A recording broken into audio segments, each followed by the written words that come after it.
Chapter 664. Lu Wei's marriage. Lu Wei was stunned and felt a little guilty. He took a small step back. Why, you've been to the Lu family? Yes, and then I heard something. Lu Wei turned around and left. I still have something to do. I'll take my leave first. However, just as he turned around, he was pulled back by Shao Qingyuan. Yundong was curious. What did you hear? She really thought that Lu Wei had rushed over in such a rage, because they had not told him about coming to the prefectural city. So it wasn't. Shao Qingyuan glanced at Lu Wei and said, Old Master Lu was arranging a wife for Lu Wei. He was unwilling, so he fled to the prefectural city. Yundong was stunned and looked at Lu Wei in surprise. Lu Wei was 18 years old this year, 2 years younger than Shao Qingyuan. Usually, in this era, 15 or 16-year-olds should get married. Didn't you see that Tao Xing and Peng Zhongfei, who were about the same age as him, already had many wives and concubines? Lu Wei's family background was good, and it wasn't like he couldn't afford a wife. His situation was also different from Shao Qingyuan's, so why was he unwilling? Could it be that he liked men? Yundong's imagination started to run wild. He looked at Lu Wei warily. This guy liked to stick to Shao Qingyuan. Could it be that he had other thoughts? Lu Wei didn't notice the look in her eyes. He just said with a long face, You don't understand my pain at all. What pain? My father thinks that I'm too jumpy and unruly, so he wants to find a fierce woman to control me. Lu Wei simply wanted to die. Do you think he's my biological father? How can he harm his son like this? Is there anyone like him? Yundong blinked. Well, old Master Liu's idea was indeed very strange. However, what she did not know was that she was the one who gave old Master Lu such a thought. Lu Wei was especially mischievous when he was young. When he grew up, he didn't get any better. A few years ago, when he reached the age of marriage, his family had arranged many marriages for him. In the end, he sabotaged them all. Old Master Lu was so angry that he did not want to care about his son. Later, when he met Yundong, he watched helplessly as his son obediently listened to Yundong.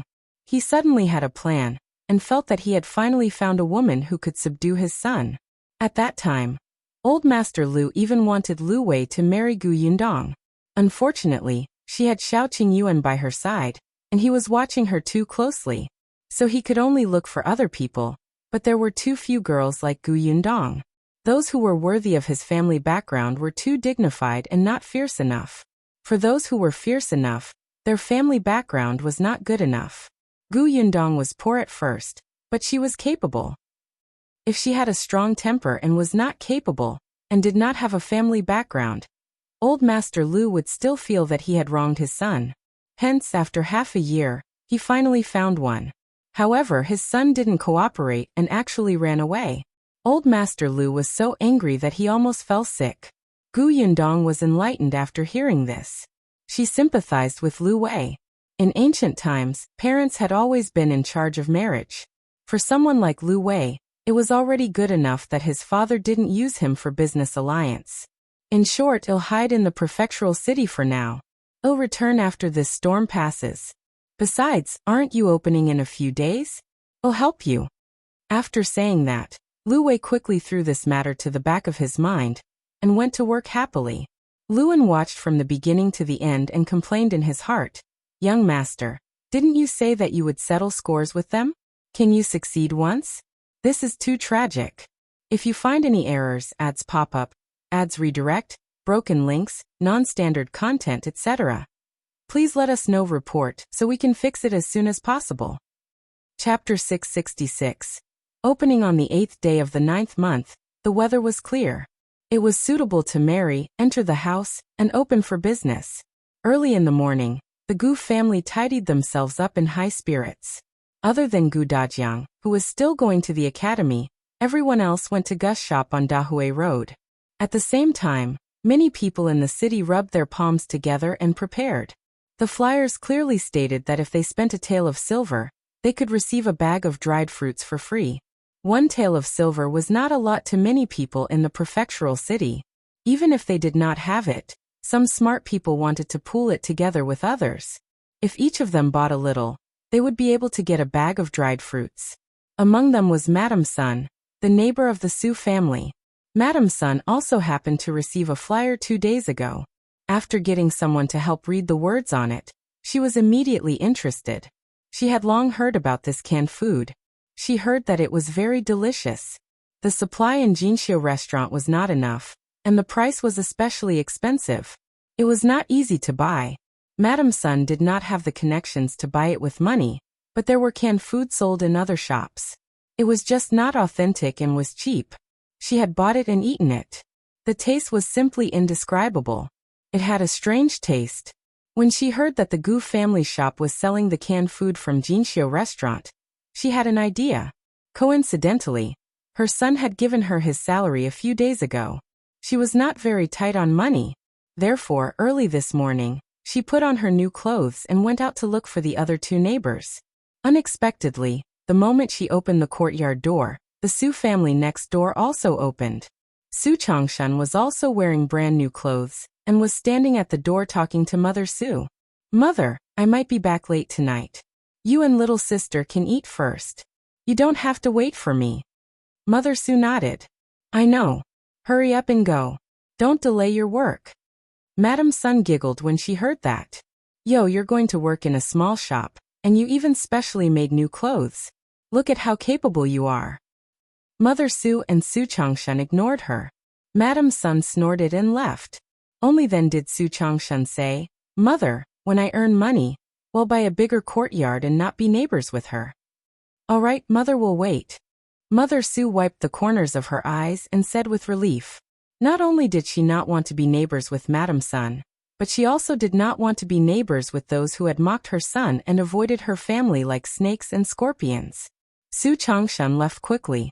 Gus was about to open for business today. He was completely relieved. When he arrived at the shop, Gu Yundong and the others had just arrived. When they saw Su Changshan, they nodded slightly. "Come in." The shelves in the shop were already filled with things.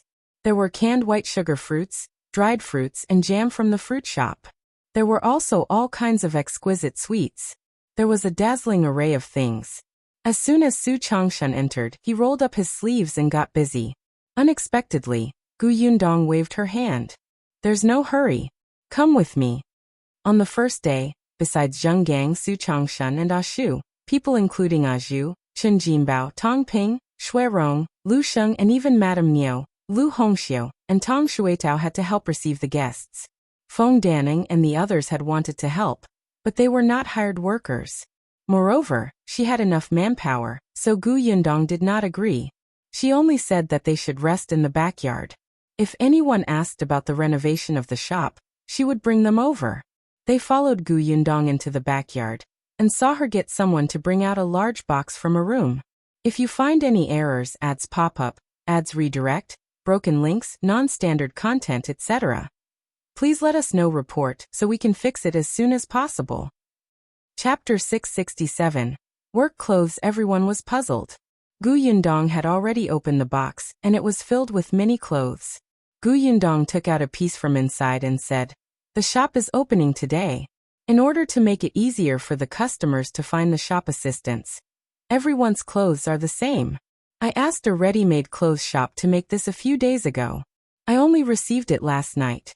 Everyone go to the house and change after taking it." The clothes in Gus' shop had always been the same. It was the same in the county city. At first, the clothes for Zhenggang and Zhuangzi were bought from a ready-made clothing store. Later on, Shen Sitian came. She was good at this and was fast. The clothes she designed were all good-looking. Gu Yundong asked Shen Sitian to help. Firstly, it was to take care of her business so that she could earn more money. Secondly, she could do better than in the ready-made clothing shop. She could satisfy all of Gu Yundong's requests. Until now, Zhenggang and Zhuangzi had 2 sets of clothes every season. The treatment was already very good. At the very least, Zhuangzi was very happy. Every time he was given new clothes, he was happy to clean the shop from top to bottom. Now that she was in the prefectural city, she naturally had to do the same. However, Shen Sitian was not around, so she could only get the ready-to-wear shop here to help make it. "Uncle Zheng, this is yours." Gu Yundong handed him the set of clothes. Zhenggang was already very calm. After all, he had accepted work clothes many times. However, with new clothes to wear, who wouldn't be happy? In the end, he was still happy. However, Su Changshan was not calm. When his name was called, he was in a daze. It was only when he received the clothes that he looked up in shock. The shop still cared about the shop assistant's clothes? This was too good. Not only was the salary high, but there was also free clothes. He looked at the clothes he was wearing and touched the clothes in his arms. He realized that the clothes given by the boss seemed to be made of better material. There were not only clothes for men, but also those for women. However, they were different. The women's were better looking and their colors were brighter. The people who received the clothes were overjoyed. Seeing that it was getting late, they quickly turned around and went into the house to change. When they came out, they looked brand new. Other than the fact that Zheng Gang's clothes were different, the shop assistant's clothes were all the same. There was a word gu on their arms, but this word could be removed. If the clothes were old and they wanted to give them to others to wear, they could just remove the word. Alright, everyone has changed. We can start preparing now. The shop will open at 8 in the morning. There's still an hour left. Everyone, prepare the tea and food. Don't miss it. After she finished speaking, everyone went to prepare. Not long after, Aunt Ku arrived. Gu Yundong had been looking at the time. Seeing that it was almost time, she quickly got someone to prepare firecrackers. Open now. When the time was up, she had a smile on her face as she waved her arm and shouted.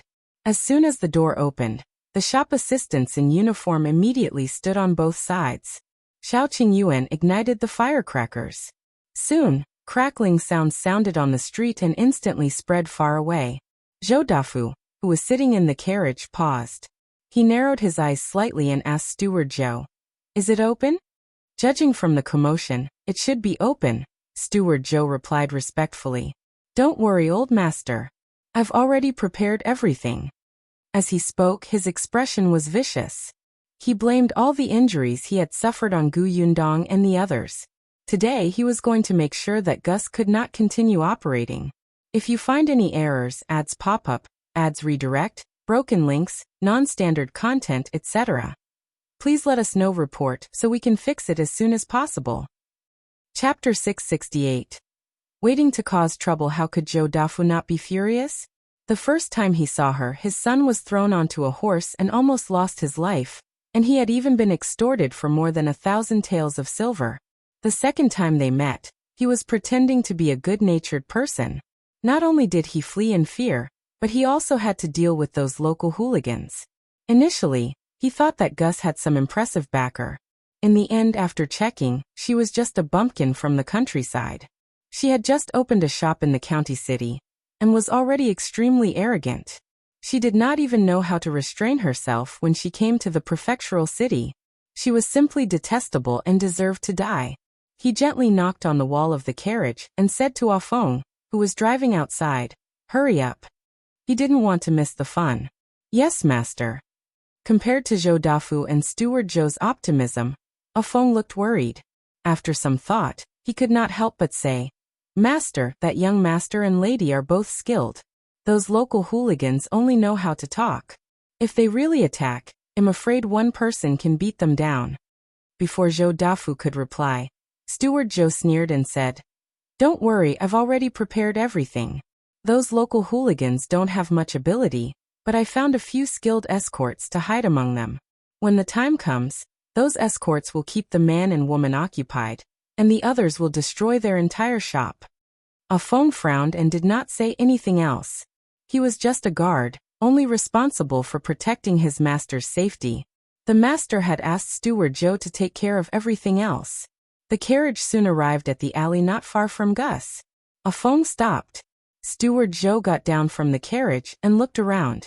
He had already seen the local hooligans hiding elsewhere. He nodded slightly at them. However, the local gang leader had mixed feelings at this moment. He originally thought that they were just going through the motions. Who knew that Steward Zhou would actually stuff a few tall and powerful experts into their place? This made the local hooligan not dare to be perfunctory. Even if he had to brace himself, he could only go up. But on second thought, with these experts around, what was there to be afraid of? He was not afraid. He could take revenge on the man and the two women. Steward Zhou whispered to Zhou Dafu, who was in the carriage. "Master, those local hooligans are also here. They're waiting for our orders. When should we take action?" Zhou Dafu looked in the direction of Gus. Gus had already opened. Gu Yundong and Shao Qingyuan were standing outside. The firecrackers had just ended and there were already people walking in. He snorted softly. "Let's wait a little longer. The door has just opened. It'll be lively when there are more people later." "Understood." Steward Zhou nodded and looked in the direction of Gus. After a while he muttered, "I didn't expect there to be so many people. Didn't they distribute the paintings on the street a couple of days ago? They only know how to do such fancy things. Look, most of the people are here for the free bag of dried fruits after paying a tael of silver. They're all commoners who are greedy for small benefits and don't have much money." Steward Zhou nodded in agreement. After all, those people were not dressed well, and all of them were timid and hesitant.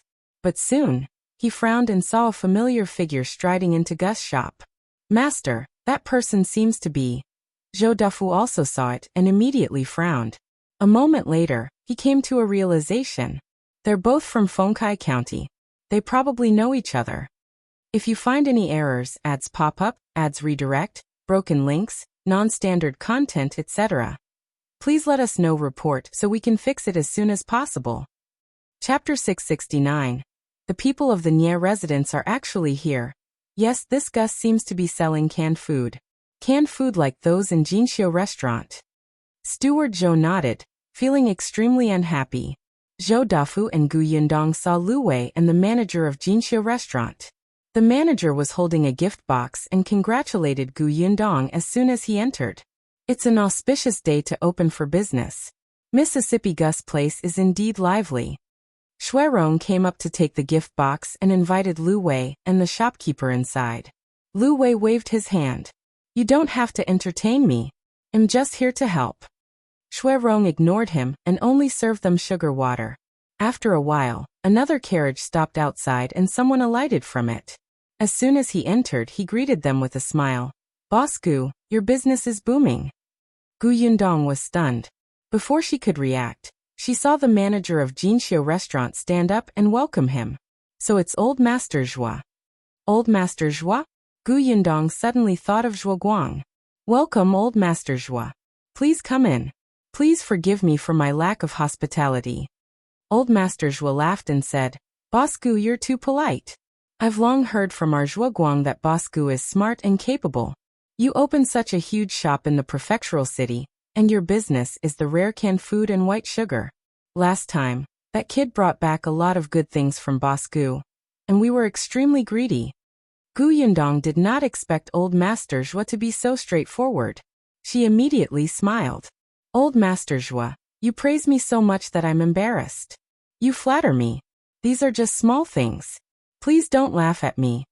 You're being modest, aren't you? I've been looking forward to the opening of your shop for a long time, so I came over early in the morning. Later, you have to leave some canned food for me to bring back." "Of course." Gu Yundong asked Shuang to bring him to sit in the backyard. She also kicked Lu Wei to the backyard to chat with him. Old Master Zhou asked the people behind him to bring the gifts over. Gu Yundong had just ordered someone to serve tea when two more carriages stopped outside. Gu Yundong still did not know him, but one of them looked very familiar. She could tell at a glance that he was the brother of the student surnamed Kai who had pretended to be Mountain Elder Qi in the Fate Hut the other day. They were too similar. As expected, that person introduced himself. He was Kai Yong's elder brother. The father of another student came with him. They looked like scholars, polite and elegant. Gu Yundong went forward and exchanged a few pleasantries before they were led to the backyard by Shao Qingyuan. Not long after, a few more people came in with gift boxes. In the carriage opposite Gus' shop, Zhou Dafu frowned slightly. Steward Zhou also had a bad feeling in his heart. "Master, those people who are coming don't seem to be ordinary commoners." He knew the shopkeeper of Jinxiu restaurant, but he was not very familiar with Old Master Zhou and the others. But from the looks of it, he was probably not from an ordinary poor family. Zhou Dafu frowned slightly. Wait for another 15 minutes and get those to do it. For some reason he felt uneasy. His heart was racing, as if something big was about to happen. Steward Zhou swallowed his saliva and was about to nod when he suddenly saw a familiar figure. His eyes widened. Master, that seems to be the steward of the Nia residence. Nia residence? Zhou Dafu suddenly looked in the direction he was pointing at and saw a carriage parked at the entrance of Gus. Chapter 670. The familiar Nia Shuang. Then a person alighted from the carriage. Zhou Dafu was very familiar with that person. Wasn't he steward Nia of the Nia residence? This steward was the one that Zhou Dafu could not get close to. At most, they could only come into contact with the junior stewards of the Nia family. Zhou Dafu couldn't stay calm anymore and got out of the carriage. Why is the steward of the Nia residence here? Steward Zhou shivered and tried his best to make up for it. With a trace of hope, he said, Perhaps they also like the canned food sold by Gus? Master, think about it. This canned food is so rare. The Nia family might also want a share of it, so they came to pressure Gus? As soon as he finished speaking, the steward turned around and respectfully walked to a carriage at the back. He personally lifted the curtain. Soon, a girl who was only 14 or 15 years old came out. Who is that lady? Zhou Dafu asked. Steward Zhou swallowed his saliva. To be respected by that steward, I'm afraid, she's the young lady of the Nia residence? Yundong did not expect the eldest daughter of the Nia family to come personally. She had told Aunt Ke that it was enough as long as there was someone in charge. Unexpectedly, not only did the steward come, but this girl called Nia Shuang also appeared at the door of Gus. As soon as she arrived, she walked towards Yundong, who was at the door. She held her arm as if they were close friends. You're Miss Gu, right? My brother told me about you, and Aunt Ke kept praising you. I've wanted to see you for a long time, but I never had the chance. I couldn't go to Yongfu village when you were there. I finally meet you today. Aunt Ke glanced at her. All right, it's your first time meeting and you're already pulling each other. Where are your manners? Although this is the first time we've met, we've been remote friends for a long time. I've long heard of Miss Gu. Aunt Ke tugged at her. All right, so be it. Don't stand at the door and block the customers. There are so many people. What if you bump into them? Nia Shuang stuck out her tongue. Aunt Ke pulled her inside, but she still turned to Yundong indignantly and said, I'll talk to you later when you're not busy anymore. By the way, the food at your shop is delicious. We really liked the gifts from the previous 2 times. My father originally planned to come personally to congratulate you on your opening today, but unfortunately, he's occupied with something. I've come on behalf of him. My father asked me to thank you. Steward Zhou, who had quietly run to the door of Gus to ask about the specific situation, happened to hear these words. His face immediately looked as if he had been struck by lightning. Then what did eldest Miss Nia say? Did she mean that Boss Gu had known the Nia family for a long time, and was so familiar with them that they had sent each other gifts twice? Was old Master Nia planning to come personally for the opening of such a small shop? In the end, he could not come, so he sent eldest Miss and the steward over? Gus was so close to the Nia family? Steward Zhou was in a daze, but Yundong shook her head and laughed as she watched Aunt Ke take Nia Shuang away. Before she could say a word, Nia Shuang had already finished speaking. However, Nia Shuang's personality was straightforward. There was also old Master Nia. Indeed, the more successful someone was, the more low-key and humble they would be. She had learned a lesson.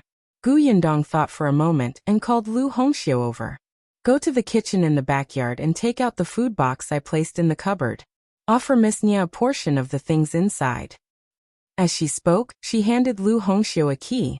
Lu Hongxiu quickly responded and hurried to the back. Chapter 671. This is milk tea. There was indeed a cabinet in the kitchen. Lu Hongxiu didn't know that Miss had brought a food box with her when she left in the morning. She carefully took out the food box and removed the lid. There was a rather large ceramic pot inside. Lu Hongxiu was stunned for a moment. Just as she was about to open the door, she heard footsteps outside. In the next moment, her sister, Lu Hongxiao, appeared with second Mississippi. Gu Yunke ran to her and climbed up the stool. Her eyes lit up when she saw the ceramic pot. Sister Hongxiu, do you know what this is? Lu Hongxiu opened the box and saw water inside. No, it wasn't water. The color was a little turbid like beige, but it was lighter. However, it emitted a strong sweet fragrance that made Lu Hongxiu swallow her saliva. She looked at Gu Yunka, who seemed to know it very well, and asked with a smile, "Does second miss know what this is?" "Of course, this is milk tea." The little girl was very proud. Her chubby little hand took the porcelain spoon at the side and gently stirred it. When she picked it up again, there were a few brown beads in the spoon. "This is delicious." The young lady put down the spoon and slid down from the stool. She took out a cup and handed it to Lu Hongxiu. Lu Hongxiu looked at the young lady's eager expression and knew that she really wanted to drink it. She didn't know whether to laugh or cry. "Second miss, if you want to drink it, you have to ask first miss first." The little girl pouted. "No, I don't want to drink it." Lu Hongxiu was puzzled. Lu Hongxiu explained. Second miss drank it before she left and knew that it was called pearl milk tea. She was afraid that sister didn't know, so she came to tell her. Lu Hongxiu was stunned. She looked at the little girl warmly. "Thank you, second Mississippi." As she spoke, she carefully scooped out the milk tea. Then, she covered it again and placed it in the cabinet. She carried the milk tea out. Shuang was on the second floor. The backyard was filled with men, so it was inconvenient for a lady to come. The scenery on the second floor was good, and the view was great. Shuang liked it very much. However, she was alone at this moment. Other than the maidservant, there was no one to talk to. She could only look at the environment on the second floor. With one look, she realized that this place was actually different from the restaurants and tea houses she had seen in the past. There were a few tables on the second floor. They were not very big. Some were round, some were square, and some were rectangular. Then there were a few small stools and small chairs. What was strange was that be it the stools or chairs, there were soft cushions on them. It was especially comfortable to sit on. There were 2 long chairs in the empty space. There were also soft cushions on them. She felt like she could lie on them and sleep. The table was white and looked refreshing. There were wooden carvings and some books on the cabinets on the left and right. Shuang thought that they were the boring 4 books, 5 classics, or female commandment. In the end, she took some out and flipped through them. Whoa, storybooks? Shuang's eyes instantly lit up. Heavens, what kind of godly place was this? She felt that she could stay here for the entire afternoon without moving.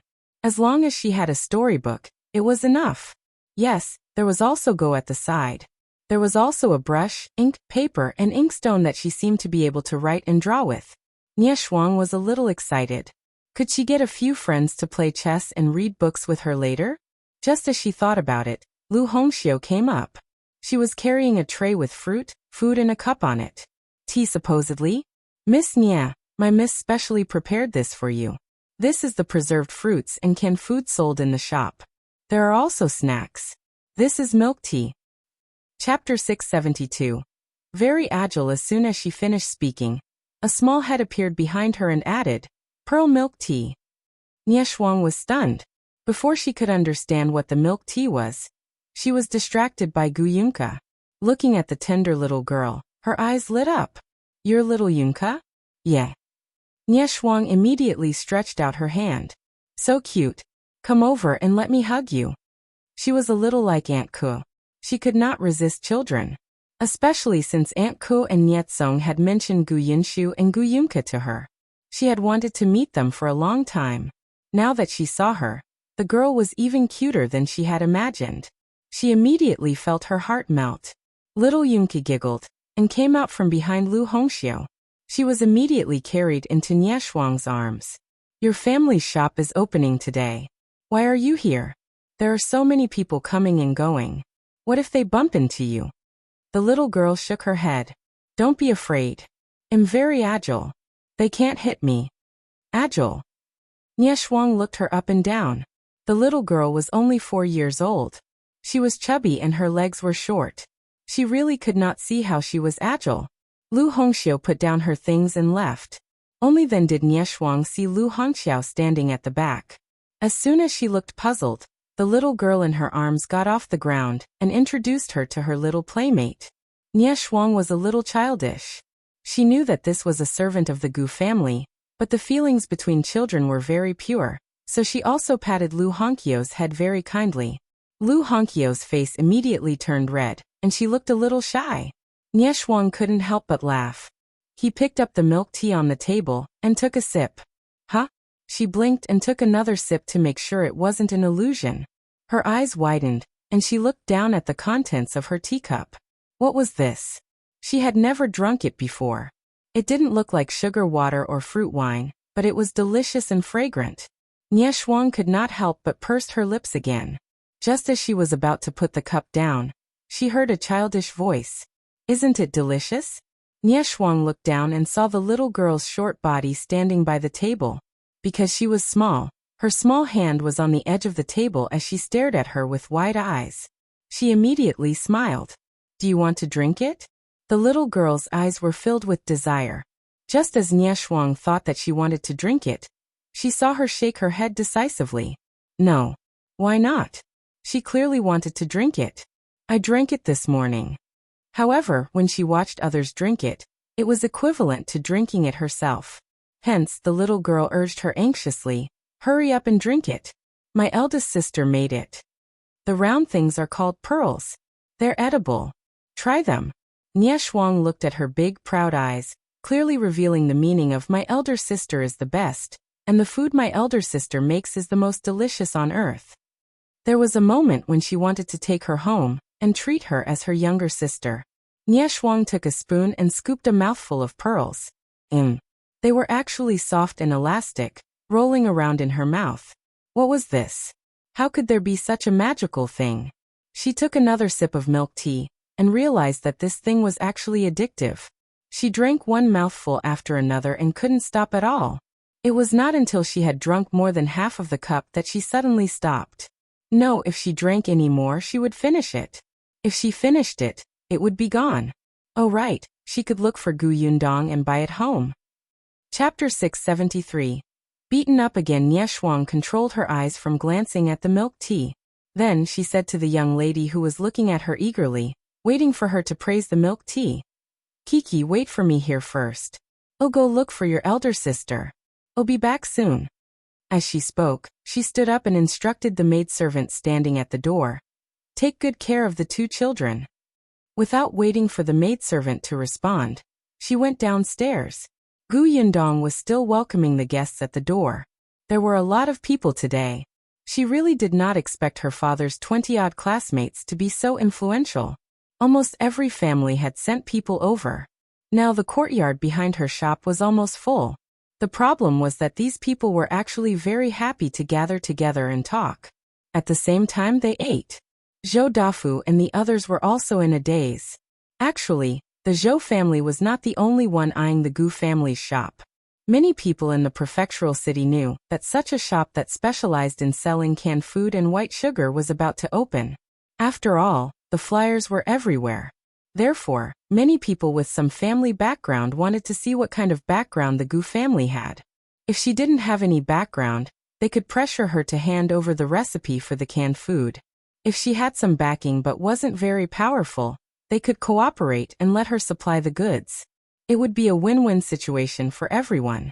However, from the looks of it, the Gu family clearly had the confidence to open a shop in the prefectural city and sell rare things like canned food and white sugar.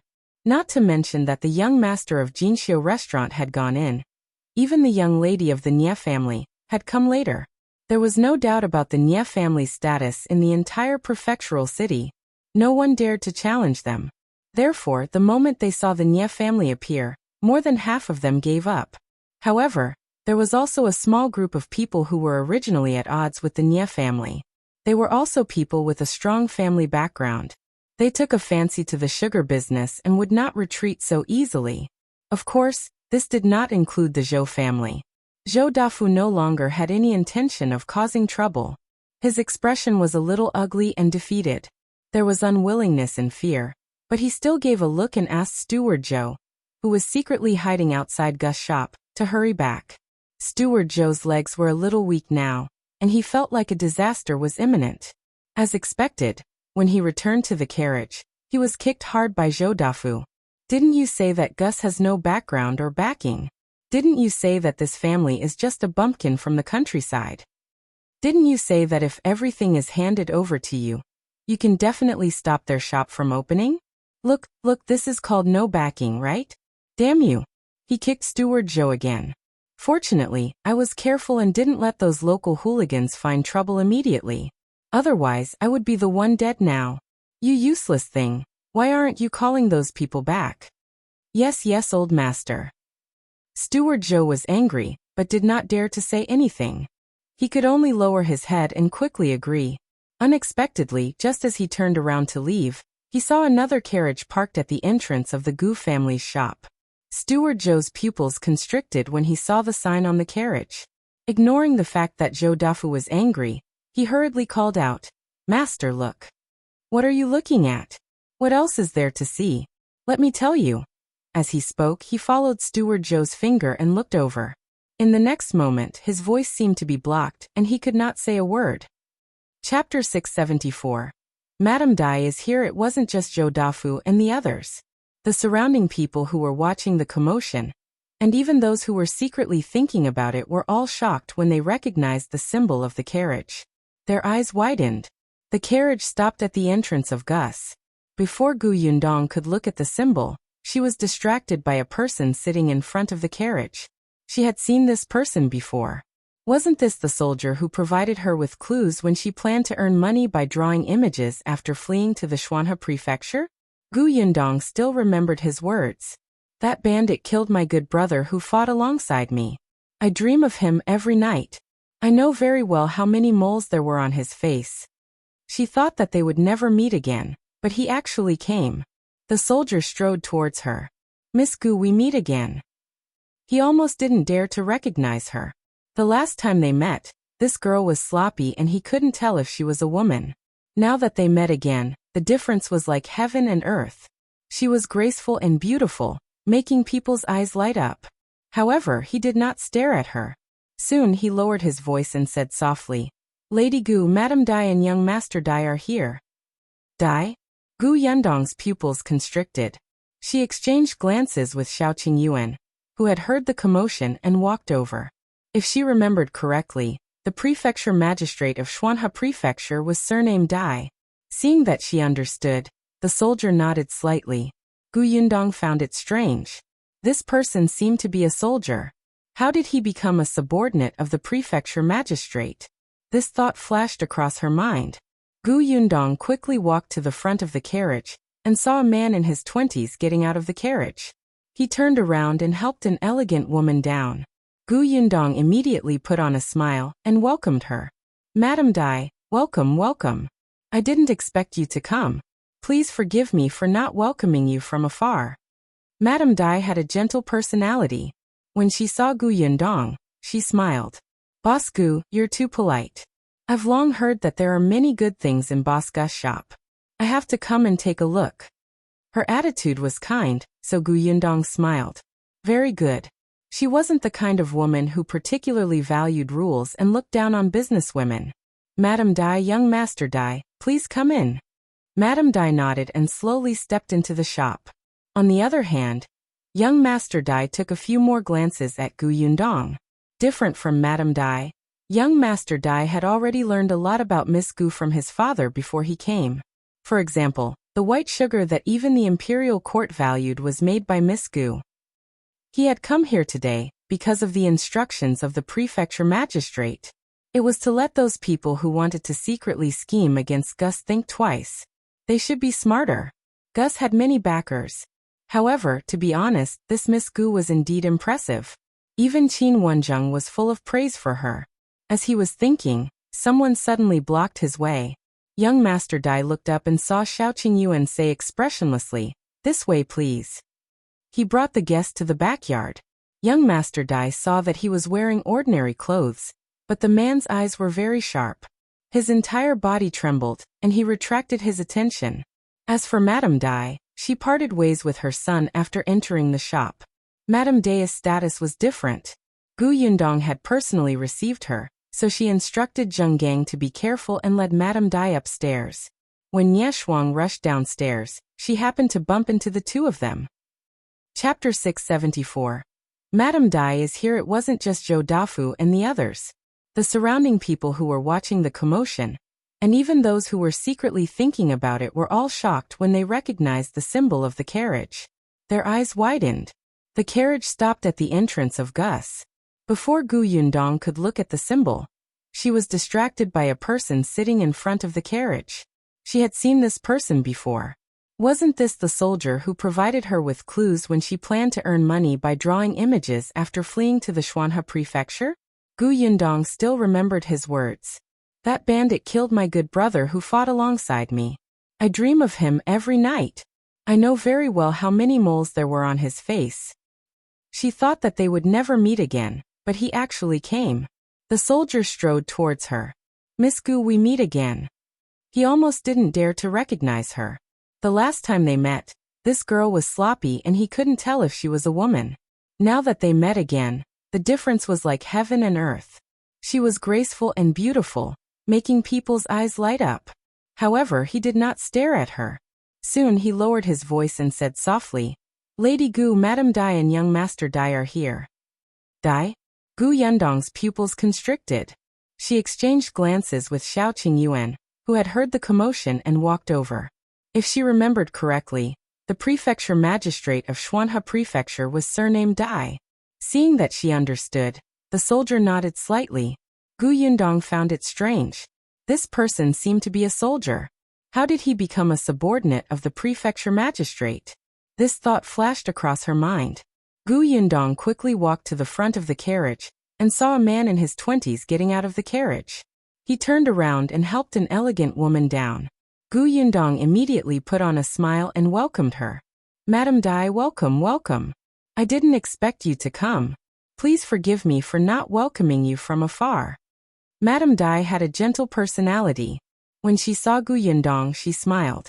Boss Gu, you're too polite. I've long heard that there are many good things in Boss Gu's shop.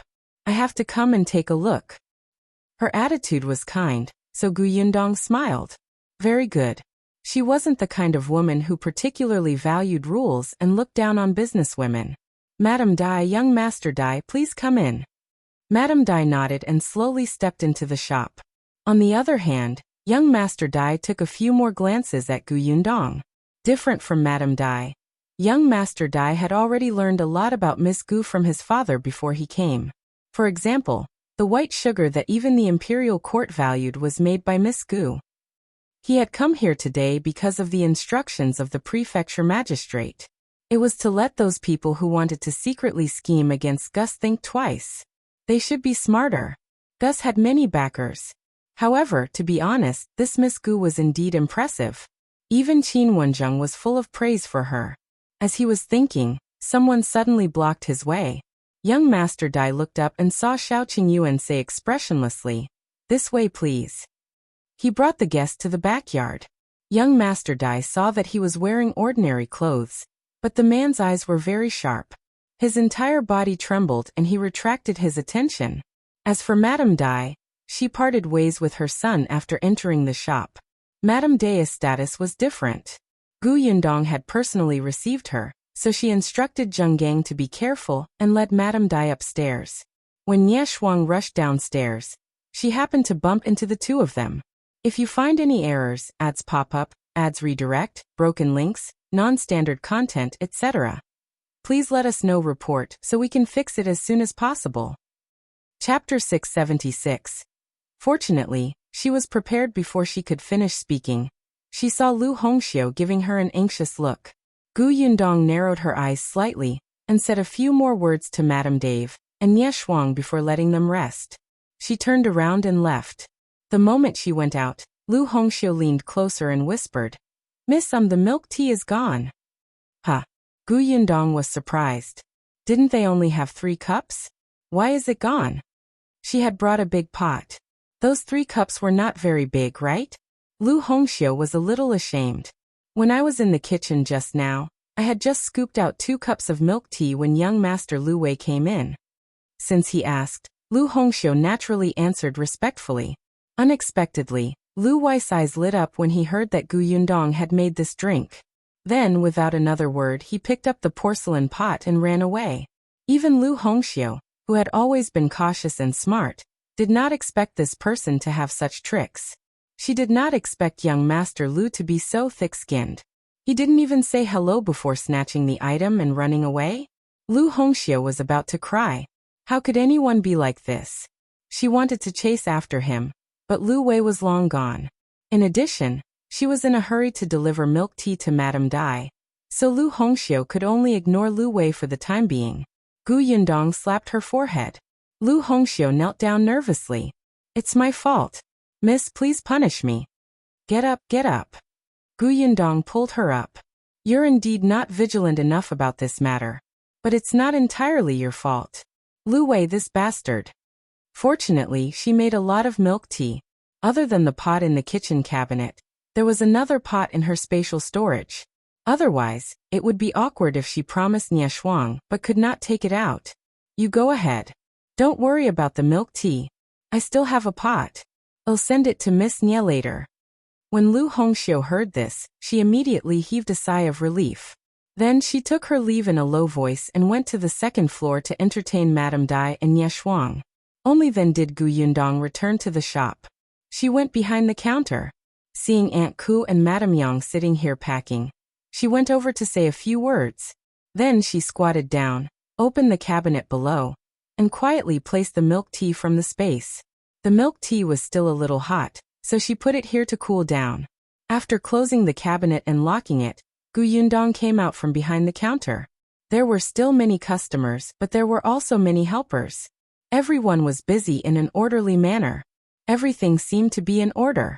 Shao Qingyuan was in the backyard, and little Kiki was on the second floor. Zheng Gang was also maintaining order in the shop. Gu Yundong was slightly free, so she shifted her gaze to the door. Then, it landed on the carriage of the Zhou mansion not far away. Good. They hadn't had a chance to leave yet, so don't blame her for being rude. Gu Yundong tidied her clothes slightly and smiled. She strode towards the carriage opposite. Zhou Dafa's heart turned cold when he saw the Dai family's carriage. He knew that he could not afford to offend Gus. In fact, if he met them in the future, he would have to avoid them and treat them well. Zhou Dafu was no longer in the mood to cause trouble. He just wanted to hurry back. However, his legs were a little weak and he could not even get into the carriage. Just then Gu Yundong came over. Zhou Dafu could feel the cold sweat on his forehead. If you find any errors, ads pop up, ads redirect, broken links, non-standard content, etc., please let us know report so we can fix it as soon as possible. Chapter 677. Never come again. Gu Yundong stood in front of Zhou Dafa's carriage with a smile. Old Master Zhou, you're here too? Zhou Dafu laughed dryly. That's right. We know each other. Miss Gus' opening ceremony is important, so I should come over to congratulate you. Old Master Zhou, you're too polite. Why don't you go in? I saw there were too many people. Boss Gu was probably too busy, so I wanted to wait a little longer. It doesn't matter if it's later. Gu Yundong looked touched. Old Master Zhou is really understanding. I didn't expect you to be so considerate of me even though we barely knew each other. Coincidentally, I'm free now. Old Master Zhou, let's go over together. But let's make it clear first. If you come. There's no need to give the gift boxes. You don't know, but so many people came today. Everyone gave me 2 big gift boxes. The storeroom in the backyard is filled. Zhou Dafu was speechless. Did he have gift boxes? He was here to cause trouble. Who would buy gift boxes? However, since he had come to congratulate others on their opening, it was indeed unreasonable not to offer any gift. He could only say as he walked, I really don't know what Boss Gu likes, so I didn't buy anything. We're all straightforward people, so I thought it would be more practical and convenient to give you money. Money? This Gu Yundong sighed. Old Master Zhou, you're too considerate. In that case, it's difficult to refuse your kindness. I'll reluctantly accept it. But let's agree that you won't give me too much. I saw that the gift box given by the Nye family was filled with 100-year-old ginseng, jade rui, and so on. I was panicking when I accepted it. Please don't give me so much money. Just a little something is fine. Old Master Zhou was speechless. Are you sure you're not being sarcastic? You told me what the Nye family gave you, and asked me not to give you too much. Damn it, how could he give less? Zhou Dafu was furious and his expression was especially ugly. However, he still had to squeeze the fat on his face to maintain a smile when he saw that they were already at the door of Gus. Especially when facing Shuang, who was waiting to register his gift, he almost vomited blood. After a while, Zhou trembled as he took out a banknote of 1,000 taels of silver and handed it to Shuang. He smiled at Yundong. It's just a small token of appreciation. Don't refuse it, Boss Gu. Yundong sighed. Old Master Zhou is still so generous. How kind of you. As she spoke, she turned to Shuang and said, You have to register carefully. Don't miss anyone. Wrap 2 packets of dried fruits for Old Master Zhou later. Then she said to Zhou, Old Master Zhou, take a look around. My shop has just opened. I don't know what I might have done wrong. You have to give me some suggestions. Zhou had just handed over 1,000 taels of silver, and his heart was bleeding. How could he have the mood to look at the shop and raise any suggestions? He wanted to talk with the young master of the prefecture magistrate's family and the steward of the Nye residence, but Yundong had no intention of bringing him to the backyard. Zhou was afraid that he would lose money if he stayed any longer, so he walked around randomly. After knowing that it was hopeless to get to know the Dai family and the Nye family, he simply bade farewell and left the Gu family's shop. Yundong stood at the door with a smile. Take care, Old Master Zhou. Please come again. Again? He would never come again, not even if he died. Zhou hurriedly returned to his carriage. Steward Zhou had also sent away the local hooligans and returned. The moment Zhou saw him, he was furious. He clenched his fists and punched him hard in the face. If you find any errors, ads pop up, ads redirect, broken links, non-standard content, etc., please let us know report so we can fix it as soon as possible. Chapter 678. Mrs. Zhou, Concubine Gu. One punch was not enough. When he saw Steward Zhou fall to the ground, he went up and gave him 2 ruthless kicks. It's all your fault, old thing. Not only did you embarrass me, but you also wasted so much money. You dog, I'll settle this score with you when I get back. With that, he ignored Steward Zhou and got into the carriage, letting off foam drive him away quickly. Steward Zhou was still lying on the ground. Many people around him saw the commotion and started pointing at him. Steward Zhou buried his head under his arm and snorted twice. However, his eyes were filled with resentment as he gritted his teeth. After a while, he got up and staggered back to the Zhou mansion. Zhou had returned home earlier. After calming himself down on the way back, his mood was finally not so bad. Unexpectedly, as soon as he entered the residence, Mrs. Zhou walked over and said, Where did Master go so early in the morning? Little June is in trouble again. Next door. Before she could finish speaking, Zhou interrupted her fiercely. Trouble, trouble. He only knows how to cause trouble all day long. What kind of mother are you? Do you know how to teach children? I've been busy enough outside every day. It wasn't easy for me to get home. Can you save me the trouble? He was extremely frustrated. Seeing that he had already walked out of Mrs. Zhou's courtyard, he stopped in his tracks and turned around.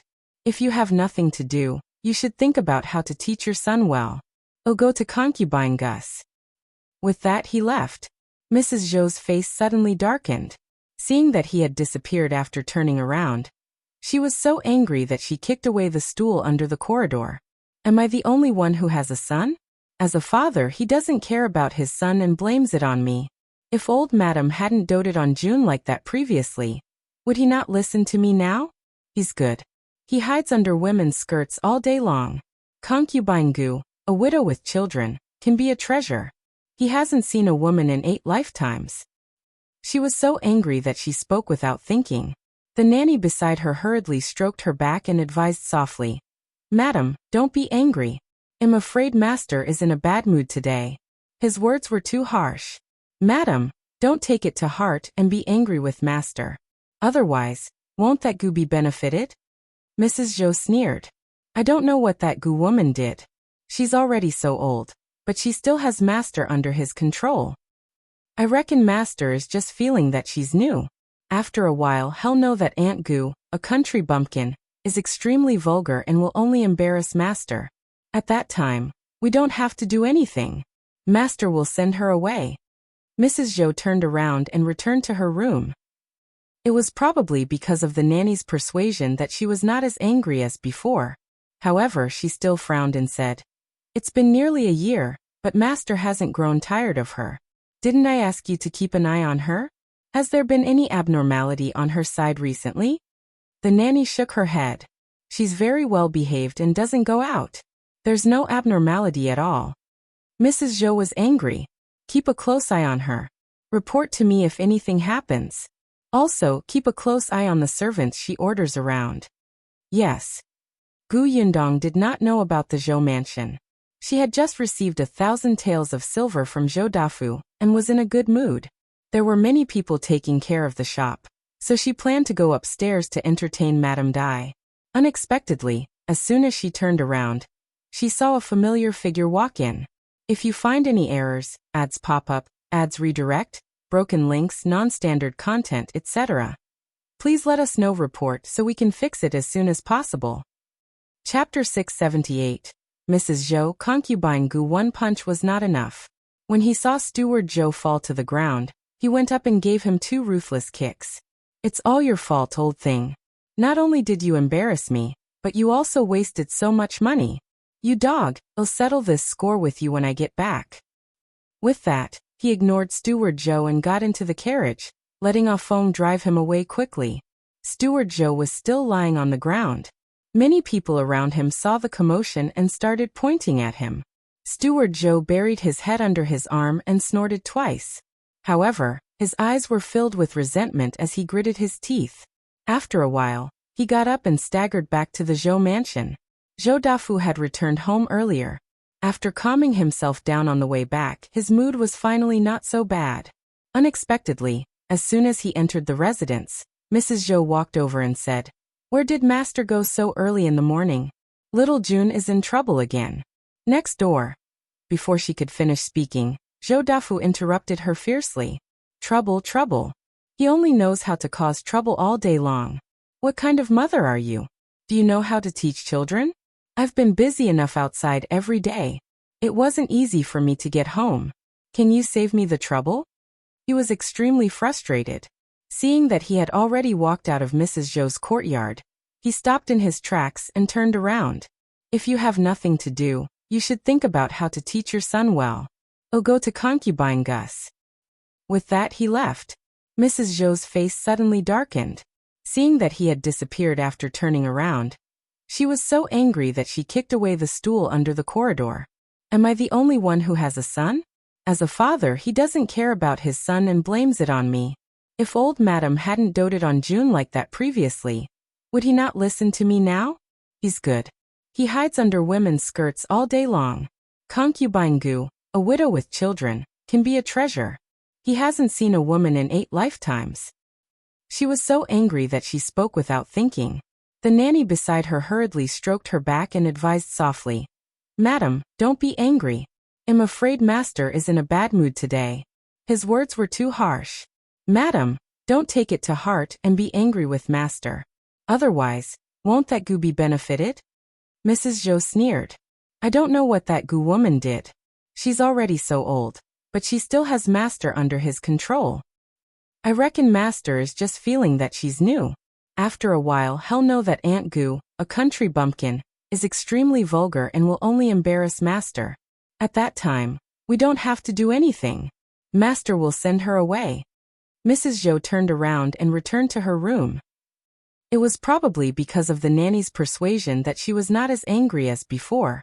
However, she still frowned and said, "It's been nearly a year, but Master hasn't grown tired of her. Didn't I ask you to keep an eye on her? Has there been any abnormality on her side recently?" The nanny shook her head. "She's very well behaved and doesn't go out. There's no abnormality at all." Mrs. Zhou was angry. "Keep a close eye on her. Report to me if anything happens. Also, keep a close eye on the servants she orders around." Yes. Yundong did not know about the Zhou mansion. She had just received 1,000 taels of silver from Zhou Dafu and was in a good mood. There were many people taking care of the shop, so she planned to go upstairs to entertain Madame Dai. Unexpectedly, as soon as she turned around, she saw a familiar figure walk in. If you find any errors, ads pop up, ads redirect, broken links, non-standard content, etc. Please let us know report so we can fix it as soon as possible. Chapter 680. Will he take revenge? Auntie, you've been here for a long time. If you don't plan to buy anything, can you make way for the customers behind you? Gu Yundong spoke with a smile, but Madame Sun's face turned red. She looked at Gu Yundong and then at Su Changshan. She stammered, This shop belongs to you? Could it be yours? Madame Sun was speechless for a long time. She wanted to ask Gu Yundong why she had to find a former thief to be her assistant in such a big shop. However, she could not ask. She could even feel the people around her looking at her, as if they were pointing and saying something. She vaguely heard someone say, Don't come in if you can't afford it. It's been a long time, but they didn't buy anything. Don't tell me they want to take advantage of the chaos to get something. That's right. Otherwise, why would the boss come over to warn them? Madame Sun had always treated Su Changshan as a thief. She mocked and ridiculed him every day. Who knew that one day, she would be criticized as a dirty person? She was so angry that she wanted to retort. But the two neighbors beside her had already turned red. They did not want to complicate matters at all, and pulled her away. Gu Yundong sneered and said to Su Changshan, Ignore them. Continue working. Su Changshan nodded gratefully. Yes, boss. On the other side, Madame Sun only broke free after being pulled out of the shop for a long time. Without those strange gazes, her temper rose again. What are you doing? What's there to escape? We didn't steal anything. Why should we be slandered by them? The other two looked at each other and said, It's obvious that the boss doesn't welcome us. Why are we still staying there? Making a fool of ourselves? Madame Sun widened her eyes. What do you mean by not welcoming us? She runs a shop and does business. We're guests when we go in. We're going to spend money. She has to treat us respectfully. Even if she doesn't welcome us, can she chase us away? Why not? Do you think she cares about our one tael of silver? Didn't you hear that when those people were paying the bill just now, it was dozens of taels of silver? You said it yourself. The customers coming and going in this shop are either rich or noble. Even the prefecture magistrate's wife is here. What are we? Madame Sun was a little indignant at first, but when she heard the words prefecture magistrate's wife, she suddenly reacted and her face turned pale. She didn't dare to say anything else. If she had made a scene in the shop just now, she would have been the one to suffer. Madame Sun started to feel uneasy and walked home in a daze. On the other hand, the other two people said softly, I didn't expect the boss to really not mind the kid from the Su family's bad reputation, and arrange for him to work in such a big shop. Do you think Su Changshan will become rich in the future? The customers of this shop will all be nobles in the future. The people he knows in the future will be amazing. We didn't seem to treat the Su family well in the past. As the two of them spoke, they could not help but take another look at Madame Sunday. The one who treated the Su family the worst was Madame Sun, who was the Su family's neighbor. In the past, she had sabotaged Su Changshan's job several times and badmouthed the Su family everywhere. In the future, if the Su family wanted to take revenge, the Sun family would be the first to suffer. When the two of them thought of this, they subconsciously kept a distance from Madame Sunday. If you find any errors, ads pop up, ads redirect, broken links, non-standard content, etc., please let us know report so we can fix it as soon as possible. Chapter 681. The shop's second floor. Gu Yundong saw that all the troublemakers had left, so she went to the second floor in a relaxed manner. On the second floor, Shuang was talking to Madame Dai. Little Yunka was writing calligraphy. Madame Dai liked her very much and would guide her from time to time. Gu Yundong raised her eyebrows. It was very rare to receive guidance from the prefecture magistrate's wife. Her footsteps could not help but lighten. Shuang was the first to see her, and quickly waved her hand. Are you done? What were you talking about? Gu Yundong walked to the chair opposite them and sat down. Little Yunka looked up, and saw that it was her elder sister. She immediately smiled and continued to write. However, Shuang said excitedly, Auntie and I were talking about your house. Sister Yundong, can I come here often in the future? I think the decorations here are especially exquisite, and this chair is comfortable and beautiful. There are books here, And there's such delicious milk tea. Oh, call my good friends over. We can also play chess and write. It's much better than staying at home. Don't worry, we want eat and drink for free. Gu Yundong smiled. The second floor was indeed not bad. When she was renovating, she saw that the spatial storage was quite big, so Zheng Gang suggested that they also put goods on the second floor. Gu Yundong thought about it and refused. The floor below was already big enough. Her goods were displayed on the first floor. If the guests wanted more, they could take the goods from the storeroom in the backyard. The second floor could be used to entertain guests. Some people with extraordinary statuses could be invited to the second floor for a meeting if they wanted to buy a lot of things. Therefore, the second floor was equivalent to an office. There was also a small cubicle at the back with a bed inside that could be used to rest. There were a few more tables and chairs today for the ladies because the shop had just opened. However, looking at it like this, it was indeed like a modern cafe. The environment was very quiet and comfortable. Wasn't the meaning in Shuang's words that she was bringing her little sisters to the cafe for afternoon tea? However, Gu Yundong did not intend to treat this place as a cafe. After all, it was inconvenient. If you want to bring your friends over, you'll naturally welcome them. However, the shop is downstairs. Not only is it noisy, but what if someone doesn't know etiquette and comes up to offend you? The stairs to the second floor were in the shop. If the shop assistant was too busy and did not notice, it was possible for anyone to run up. Moreover, if the second floor became a cafe, she would not have an office. Most importantly, it was not worth it. It was not profitable and would cost a lot of time. Madame Dai, who was at the side, also considered this. Shuang, don't cause trouble. Which of your friends isn't a young lady from a rich family? They have a lot of people serving them when they go out. Yundong's shop isn't even big enough for them to stand in. When the time comes, no one will dare to enter the shop downstairs, and it will affect her business. Shuang thought about it and agreed. She was a little dejected and sighed. But it's too boring to stay at home all day. Gu Yundong thought for a moment and smiled. Perhaps you can open a tea house like this yourself? Shuang was stunned. Open it herself? Even Madame Dai's eyes lit up. She really liked the decorations here. It was comfortable and enjoyable. The two of them looked at Gu Yundong in unison. The latter blinked. Why were they looking at her like that? Shuang grabbed Gu Yundong's hands and said excitedly, Sister Yundong, you're right. We can open it ourselves, but if you find any errors, ads pop up, ads redirect, broken links, non-standard content, etc., please let us know report so we can fix it as soon as possible. Chapter 682. Cooperation to open a shop again, but what? Gu Yundong had a bad feeling. Shuang chuckled. But even if we open a tea house like this, we can only prepare some ordinary tea and snacks. There's no such delicious pearl milk tea, such delicious dried fruits, and such delicious and fragrant snacks. What's the difference between that and an ordinary tea house? It won't attract customers at all. Gu Yundong moved back. So, you want me to supply you? No, what's the point of supplying?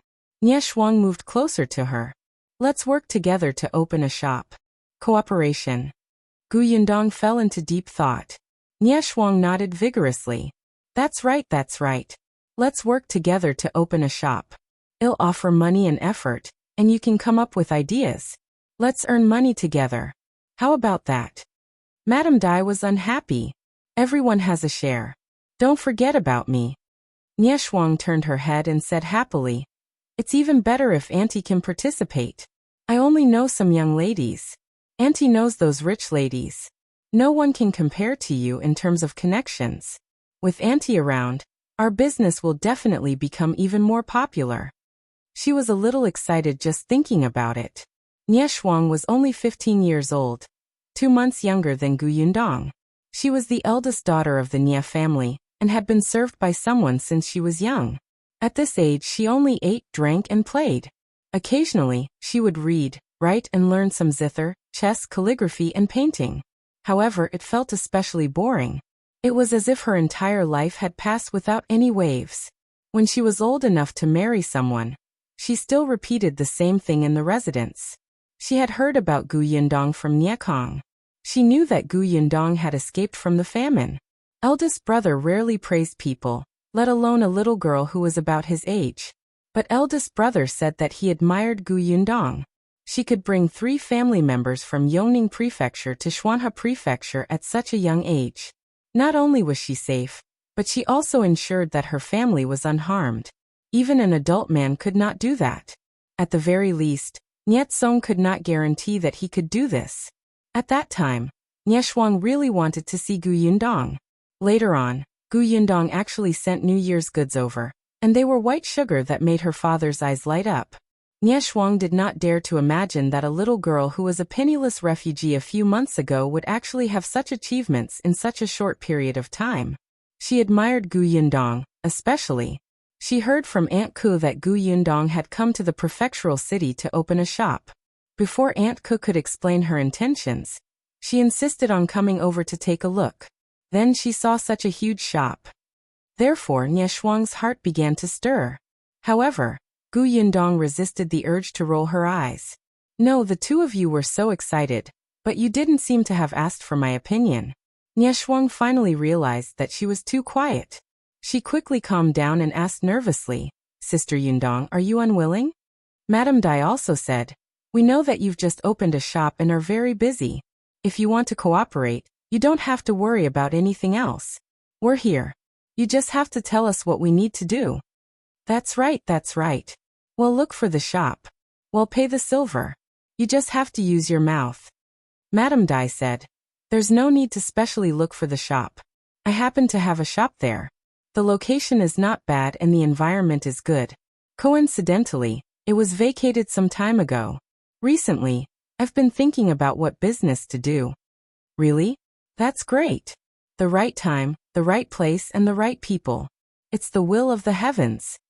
Gu Yundong was speechless. If you find any errors, ads pop up, ads redirect, broken links, non-standard content, etc., please let us know report so we can fix it as soon as possible. Chapter 683. Misunderstanding. After speaking to Nie Shuang, she turned to look at Gu Yundong. Gu Yundong's mouth twitched and she said, actually, you can buy my recipe. When the time comes. Before she could finish speaking, she saw Nie Shuang shake her head so hard that the pearl hairpin on her head almost fell off. She said very seriously, no, you have to participate. Why not? Nie Shuang did not speak, but Madame Dai, who was at the side, seemed to have read her mind.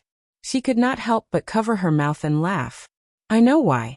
She doesn't have confidence in herself. She's afraid that she'll mess up the shop that she has worked so hard to open. Gu Yundong looked at Madame Dai. Don't we still have you?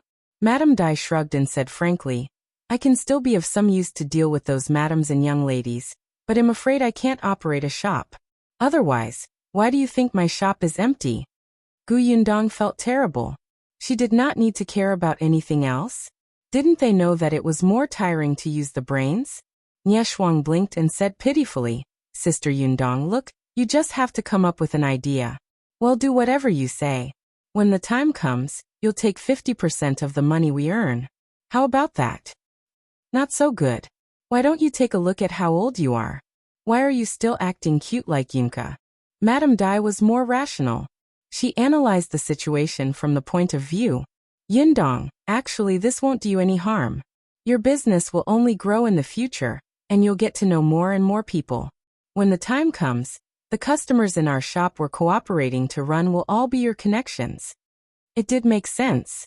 If she opened an elegant and comfortable tea house, with the recommendation of Madame Dai and eldest Miss Nie, the people who went would be some women of high status. The prefecture magistrate was working for the emperor, and the Nie family had a close relationship with Aunt Ku. Speaking of which, Gu Yundong was the one who had taken advantage of them. Madame Dai and Nie Shuang looked at each other. Seeing that she did not say anything and was probably thinking about the feasibility, they immediately stopped talking. Since they were doing business, she had to know the pros and cons. Actually, when Madame Dai saw how cautious she was, she heaved a sigh of relief. If she was like Nie Shuang, whose eyes lit up the moment an idea popped up, she would not be at ease. After a long time, Gu Yundong heaved a sigh of relief. She met their eyes and said, all right, let's cooperate. But we still need to discuss the division of the profits. Alright, you'll take 60%. Gu Yundong. No, wait. You've misunderstood me. She rubbed her forehead. I'm saying that 50% is too much. You said it yourself. You'll be responsible for the shop, the silver, and the hard work. It's also your job to attract customers. I'm just giving an idea. It's not appropriate for me to take so much. Yes, yes. Even Dai nodded. If you don't participate, we won't dare to open the shop even if we pay. However, Gu Yundong insisted on refusing. It might not be a problem in the early stages, but what about later? When the business became big, and there was a conflict, her shares would be the primary problem. Moreover, there was no problem with Madame Dai and Shuang now, but what would their families think if they knew? Besides, among the three of them, she was the weakest. Therefore, from the beginning, she should make it clear about the problem of the shares, so that they would not fall out over such things in the future. If you find any errors, ads pop up, ads redirect, broken links, non-standard content, etc., please let us know. Report so we can fix it as soon as possible. Chapter 684. Promoting the villagers. Seeing that she was determined, Madame Dai and Shuang had no choice but to take a step back. Since the three of them were cooperating, it was naturally best to distribute them equally. However, it was not easy to divide, so Madame Dai, who had offered the shop, took up 40%.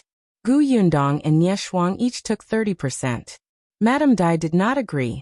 In the end, it was Gu Yundong who said that if anyone caused trouble in the shop in the future, only Madame Dai's identity could suppress it. Therefore, taking 40% meant that she was the most responsible. Madame Dai did not say anything, but she looked at Gu Yundong with admiration. This girl was so young, but she was very mature. No wonder she could go from a penniless refugee to her current achievements in such a short period of time. At this moment, she was especially confident that the shop that was about to open would definitely be popular. Since the decision was made, they had to discuss the details. However, Gu Yundong had just opened his shop today and was very busy. She did not have time to discuss it. Therefore, she could only make an appointment tomorrow. The Gus has just opened. I still have to come and keep an eye on it for at least the first 3 days. Where is Madame's shop? Let's go over tomorrow morning and discuss how to repair and decorate it.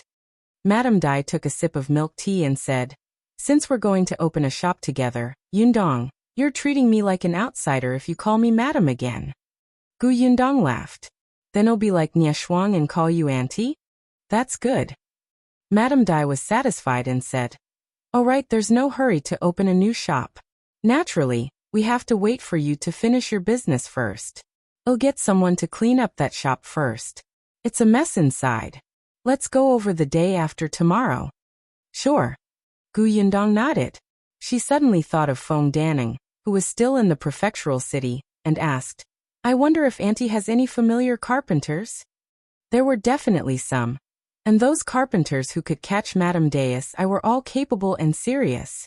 However, Madame Dai looked at the house in front of her and thought of the counters and shelves under the house. They were really different from what she had seen in the past.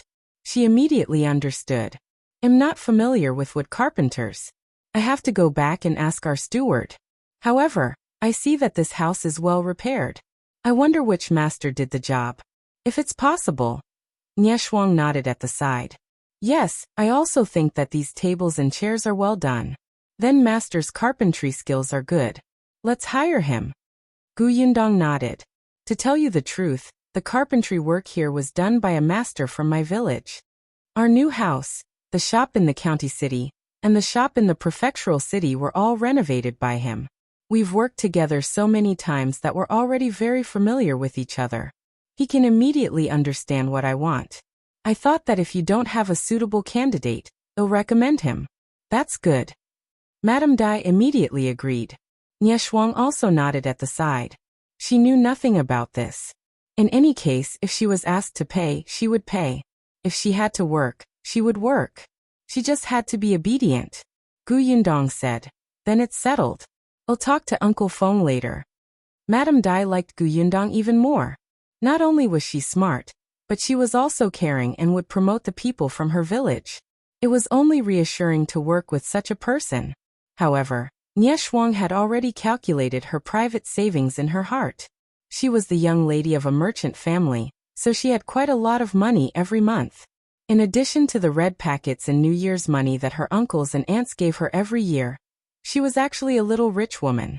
If it was really not enough, she would borrow money from her eldest brother. As she was thinking, a loud shout suddenly came from downstairs. If you find any errors, ads pop up, ads redirect, broken links, non-standard content, etc., please let us know. Report so we can fix it as soon as possible. Chapter 685. Lu Wei causing trouble. The three of them were stunned for a moment. They looked at each other and hurriedly went downstairs. The voice came from the backyard. After the loud shout, there were waves of cheers. The three of them didn't understand. It wasn't until they stood at the entrance of the backyard that they realized that Shao Qingyuan and young Master Dai were fighting. Not only did the others not stop the fight, they even applauded as if they were watching a show. Yundong frowned. She turned around and saw Lu Wei standing not far away. She hurried forward and asked, "What happened?" Lu Wei was holding a large cup in his hand. The cup contained the pearl milk tea that he had snatched from Lu Hongxiu. He was drinking it happily. Hearing Yundong's question, he did not turn around. He just waved his hand and said, "It's all right, it's all right. It's just a spar." Hearing that it was a spar, Madame Dai, who came over later, heaved a sigh of relief. It would be too unreasonable to fight at someone else's shop on their opening day. Yundong could tell that the two of them were not really enemies. She was just curious. Why are these two sparring all of a sudden? Speaking of this, Lu Wei became a little complacent. I heard that young Master Dai's martial arts are powerful, so I was quite unconvinced. I said that Brother Shao could fight a tiger with his bare hands, and let the two of them compete. Hee, so they're sparring. Yundong felt the veins on her forehead twitch violently. So this bastard was the one who instigated the two of them to spar? The problem was that this troublemaker actually had the cheek to hold a cup of milk tea and watch the commotion from the side, as if it had nothing to do with him. Yundong was considering whether to steam him or braise him. Lu Wei watched with great interest and did not realize that the person beside him was Yundong. However, he seemed to feel a resentful gaze coming from the other side, as if he had done something heinous. Lu Wei frowned slightly. He turned around and met Shuang's dissatisfied expression. Her gaze fell on the cup in his hand and finally fixed on the milk tea. Lu Wei was stunned and asked, "What are you doing?" He hid the cup to his side. Shuang pursed her lips and retracted her gaze. She looked at Yundong, who was standing on the other side of Lu Wei, and asked, "Why is his cup especially big?" It seemed that one cup was as big as two of hers. Huh? Lu Wei finally remembered who the voice belonged to. What the F***ck? Without looking back, he ran away with the milk tea in his hand, as if a dog was chasing him. Yundong was speechless. Why on earth had she become friends with such a person? Was it too late to regret it? Could they break off their friendship? Forget it. Let's pretend we don't know each other in the future. Yundong turned her head and focused her attention on the two people who were still sparring in the courtyard. The two of them were unarmed and were fighting hand to hand, but it still made people's hearts surge.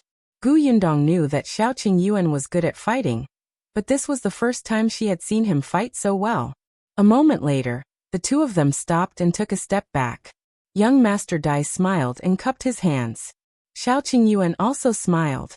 Yundong could tell that he was very happy. Shao Qingyuan turned around and saw her. He smiled at her. Only then did Yundong step forward and hand him a handkerchief to wipe his sweat.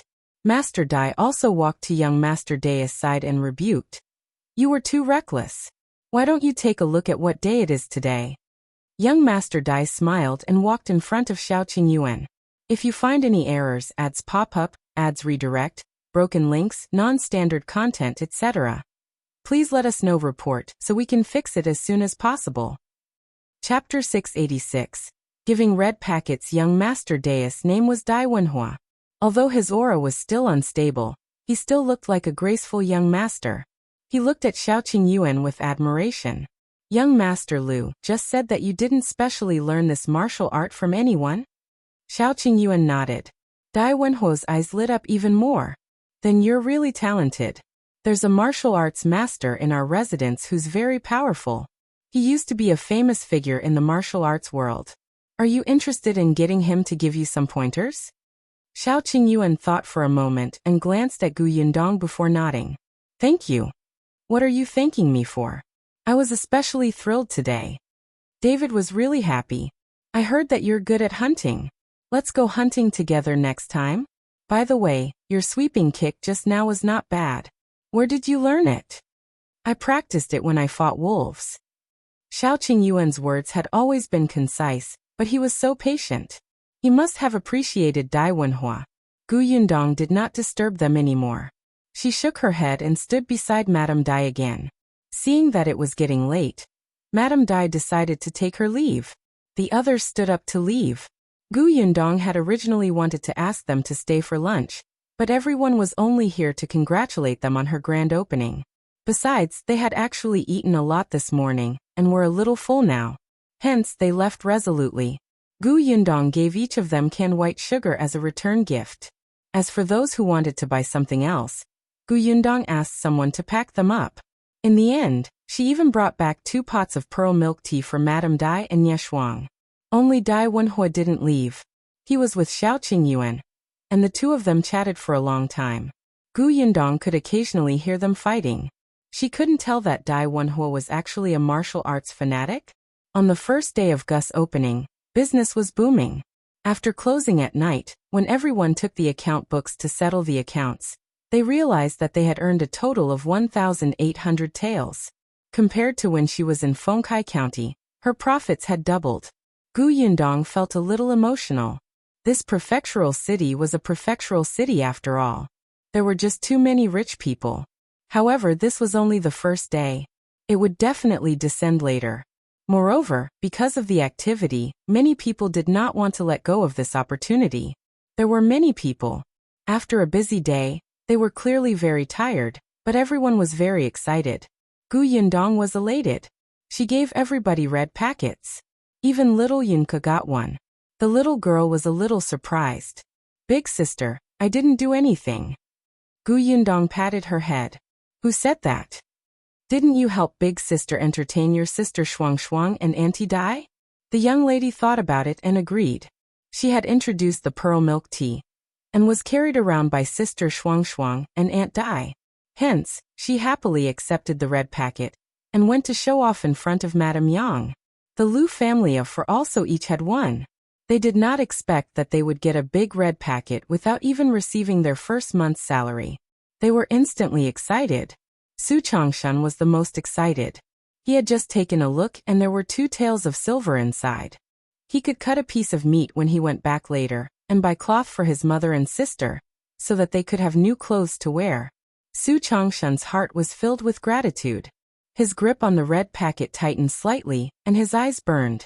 Lu Wei was very unhappy because he didn't have a red packet. He clearly helped to entertain the guests, and he even helped to wipe the tables and chairs. He was especially diligent. Gu Yundong ignored him. After the shop closed, she went to look for Feng Daneng. If you find any errors, ads pop up, ads redirect, broken links, non-standard content, etc., please let us know report so we can fix it as soon as possible. Chapter 687. Quiet in the noise. Feng Daneng was also in the backyard today.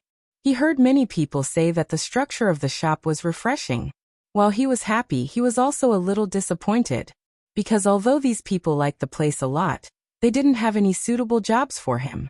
However, this was also good. Business did not come easily. As long as everyone thought of him when they needed him in the future, it was enough. Unexpectedly, Gu Yundong came looking for him at night. Uncle Feng, you might not be able to leave for the time being. There's a shop to be renovated in a few days, so I'll have to trouble you. Feng Daneng was so excited that his eyes lit up. Not only him, but the 2 carpenters who followed him also asked anxiously, Yundong, are you serious? Where is it? It's on Mingan Road. I'm not sure how big the shop is. I'll go take a look in 2 days. Feng Daneng nodded repeatedly. All right. Then we'll wait. When the construction should start, just tell us. We can go over at any time. Gu Yundong smiled. Alright, Uncle Feng, you can take this opportunity to meet with your old friends. You won't have time when you're busy later. With that, Yundong went home with everyone else. After dinner, she then talked about her plans to open a shop with Madame Dai and Shuang. Everyone at the dining table was stunned. Cooperate with the prefecture magistrate's wife and Miss Nia? Opening another shop? What's wrong? Yundong raised her eyebrows. Can't I? Sure. Qingyuan supported her unconditionally, no matter what she said. Gu Dajiang nodded repeatedly. I don't know as much about business as you do, but won't you be too tired? It's okay. I can still handle it. The others didn't say anything after hearing this. Only Qingyuan shook his hand slightly. His future wife was walking too quickly, so he had to work hard to keep up. In the next 2 days, Gus' business gradually stabilized. On the 3rd day, the shop on Mingan Road was tidied up. Madame Dai invited her and Shuang to take a look. The shop was quite big, even bigger than Gus. It was also a 2-story building and had a spacious backyard. After being cleaned up, without the obstruction of the shelves, it looked exceptionally empty. Madame Dai brought the 2 of them around and stood in the hall again. She asked with a smile. How is it? Not bad, right? It's not just good. It's very pleasing. Shuang was too satisfied. Yundong also nodded. The location is good. It's quiet in the midst of the commotion. It's very suitable for drinking tea, chatting, and reading books. The backyard is also big enough. We can also design a few isolated rooms. They can be divided into several areas. Madame Dai was a little proud when she heard that. Since this shop is fine, let's discuss how to renovate it. Yesterday, when she went back and told the prefecture magistrate about this, he still looked a little uncertain. Madame Dai couldn't wait to achieve results for him to see. Yundong took out a piece of paper and a charcoal pen from his sling bag. Yes, let's discuss it first. I'll draw all my opinions and see how the effect is. As they spoke, they moved to the courtyard. There were stone tables and stools there, just enough for them to rest. I'll go first. Shuang was very excited and sat on the stone bench first. I like the long chair on Sister Yundong's 2nd floor. It's a little like a beautiful couch, but it's also a little different. It's very comfortable to sit on. As Yundong listened, she drew the structural design of the shop. She moved quickly, multitasking, but Shuang stopped talking. If you find any errors, ads pop up, ads redirect, broken links, non-standard content, etc., please let us know. Report so we can fix it as soon as possible. Chapter 688. Female assistant problem. Yundong was stunned and looked at her suspiciously. However, she realized that Shuang was not the only one. Even Madame Dai could not help but look at the paper she was drawing on. Yundong, your drawing is too realistic. Shuang's eyes widened. She picked up the painting and looked at it again and again. I feel that even if I haven't come to this shop personally, I can still imagine the exact appearance just by looking at your painting. Madame Dai was also amazed. Yundong, I realize that the more I know you, the more powerful you seem to be. How many other abilities of yours do we not know? Yundong blinked and immediately laughed. Alright, now is not the time to talk about the painting. Let's discuss how to decorate first and how to arrange the tables and chairs. Shuang wanted to praise her a few more times, but business was more important. She was going to open a shop now, so she had to grow up. Therefore, she started talking about the decorations in the shop again with a serious expression. The shop was big enough. There could be some decorations downstairs. There was a bar at the entrance to order for customers. There were 2 long tables in the middle that could accommodate 7 to 8 people. There was also a small round table. It didn't have to be big. It was enough to put in some food. She also set up some booths, which could be blocked by a screen. Or the sofas could be placed back to back. There should be a few more windows to make the room look brighter. Due to the fact that most of the guests here were rich and idle ladies, they definitely had to bring maidservants with them when they went out. Therefore, they still needed a resting area in a corner. If they did not want maidservants to serve them during the gathering and tea time, the maidservants could wait here. The 2nd floor was slightly smaller than the 1st floor, but it was much quieter and had a wider field of vision. Therefore, there were fewer tables and the distance between the customers was much wider, allowing more space. Moreover, there were books, chessboards, paintings, and everything on the second floor. They were all things that could temper one's emotions. There was also the backyard.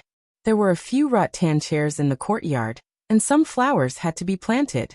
Most importantly, Yundong meant to flatten all the rooms in the backyard and rebuild them into small private rooms to give people privacy. The doors of the private rooms could be locked. The private rooms could also be decorated into various types, such as tatami rooms, women's boudoirs, and solemn studies. The more Lady Dai and Shuang spoke, the more excited they became. It was as if some wild ideas that they had wanted to achieve in the past but could not, had been implemented in this shop. Yundong listened and recorded. In the end, after editing and deleting their opinions, she drew 3 unique designs. The more Madame Dai and Shuang looked at it, the more satisfied she was. Then, she continued to discuss what to buy in the shop. Pearl milk tea became the best thing that the two of them recommended. Of course, there were also all kinds of flower tea and fruit tea. There was even fruit wine with a low alcohol content. The food was pastries and snacks. Yundong provided a few kinds of baked goods, as well as canned fruit shops and other things that she sold in her shop. If there was anyone who liked salty food, there was also dried rice crust, dried fish, potato chips, nuts, and so on. After picking and choosing, they left a few items and drafted the menu. Finally, the most important one was the female employee. Yundong did not intend to get involved in this aspect. She believed that both Madame Dai and Shuang did not lack manpower. As long as the chef in charge of cooking in the kitchen was reliable, it would be easy to find female workers. However, Madame Dai and Shuang did not allow it, and insisted that Yundong provide a candidate. Yundong was in a dilemma. She was short of people. If you find any errors, ads pop up, ads redirect, broken links, non-standard content, etc., please let us know report so we can fix it as soon as possible. Chapter 689. She's engaged. Yundong felt that she was always short of people. Every time she opened a new shop or bought a new house, she would have a headache. However, Madame Dai and Shuang were very insistent. Since it was a 3-person shop, Yundong's candidate was naturally needed. Moreover, Yundong was the backbone of the 3 of them. If she arranged for people to work here, she would understand the situation in the shop more directly. If anything was missing or there might be a problem, she could understand and adjust it immediately. It could not be better. Yundong was speechless. Didn't they say that they would do everything? This was different from what they had agreed on. She felt like she had boarded a pirate ship. Shuang chuckled. Sister Yundong, this is what it means for the capable to do more work. Yundong smiled insincerely. No, I'm incapable. Madame Dai was speechless. Although Yundong had a headache, she still agreed to go back and consider the candidates carefully. Madame Dai had said that she had to hire at least 1 person. 1 person. On the way back, Yundong leaned against the carriage wall and sighed. If it's just one, Lan Huar will do. I just don't know if she's willing to come. Lan Huaner was Zhuangzi's younger sister. She was doing some chores at home, and she was very smart and good-looking. She was quite suitable. Previously, when Yundong's workshop was recruiting, Lan Huar did not come to apply for the job twice. She had inadvertently asked once and Lan Huar said that there was a lot of work at home. If she went to the workshop to work, her parents would be too busy. After all, the Sure couple still had to help her manage the 30 acres of orchard. But now that the Sure couple had found someone to help them work in the village, it was much easier.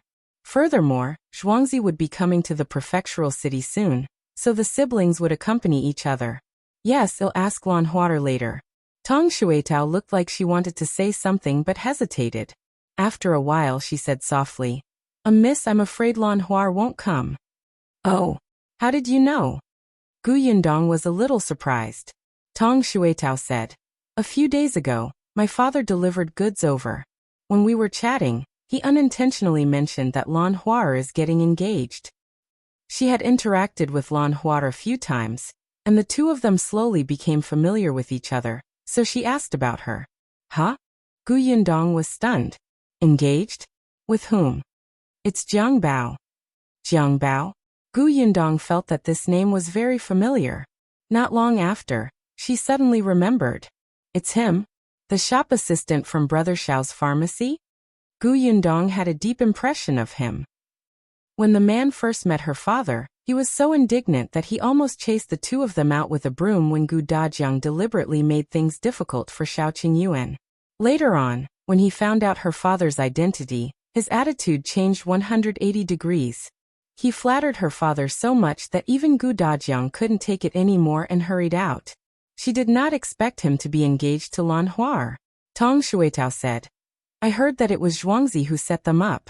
Zhuangzi and Jiang Bao have a good relationship. He seems to be a reliable person. His family is simple, and his parents are reasonable people. Hence, he entrusted his sister to Jiang Bao.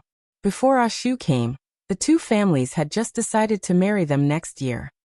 Gu Yundong blinked. They were engaged just like that? Is Lan Huar satisfied with Jiang Bao? Tong Shuitao nodded. The two of them have met before. I heard that they're quite satisfied. Therefore, Lan Huar would most likely not come to the prefecture capital. Thus, Gu Yundong could only look for a new candidate. However, this time, another figure quickly popped up in her mind. If you find any errors, ads pop up, ads redirect, broken links, non-standard content, etc., please let us know. Report so we can fix it as soon as possible. Chapter 690. Let Su Qing come. Thinking of her, Gu Yundong immediately asked Tong Shuitao to turn her horse around. Gu Yundong did not know many people, but there were a few who left a good impression on her. One of them was Su Changshan's sister, Su Qing. The first time they met, she was actually more satisfied with Su Qing's personality than she was with Su Changshan. It was just that the shop did not recruit female workers. Otherwise, it would be easier for Su Qing to attract customers with her straightforward personality. Moreover, Su Qing was not bad-looking either. She had a very likable appearance. Coincidentally, her way home was in the same direction as her way to the Su family. It was good to take this opportunity to ask Su Qing for her opinion. If the girl was unwilling, she could only find someone else. It was still early when Gu Yundong arrived at the Su residence. Su Changshan had yet to get off work and return home. The carriage stopped outside the alley as usual. She and Tong Shuitao walked in. It was unlike the last time she came. There were not many people at the entrance of the Su family's house. Even if the neighbors passed by his house, they seemed to have to avoid him. However, when she arrived at the Su family today, she could still see many people looking at the Su family's courtyard door. She did not know what they were looking at. When Gu Yundong came over, their gazes fell on her. Gu Yundong was already used to such gazes. She only asked Tong Shuitao to knock on the door. She stood outside the door and waited. With a glance, she saw Madame Sun again. When Madame Sun met her gaze, she immediately shrank her neck.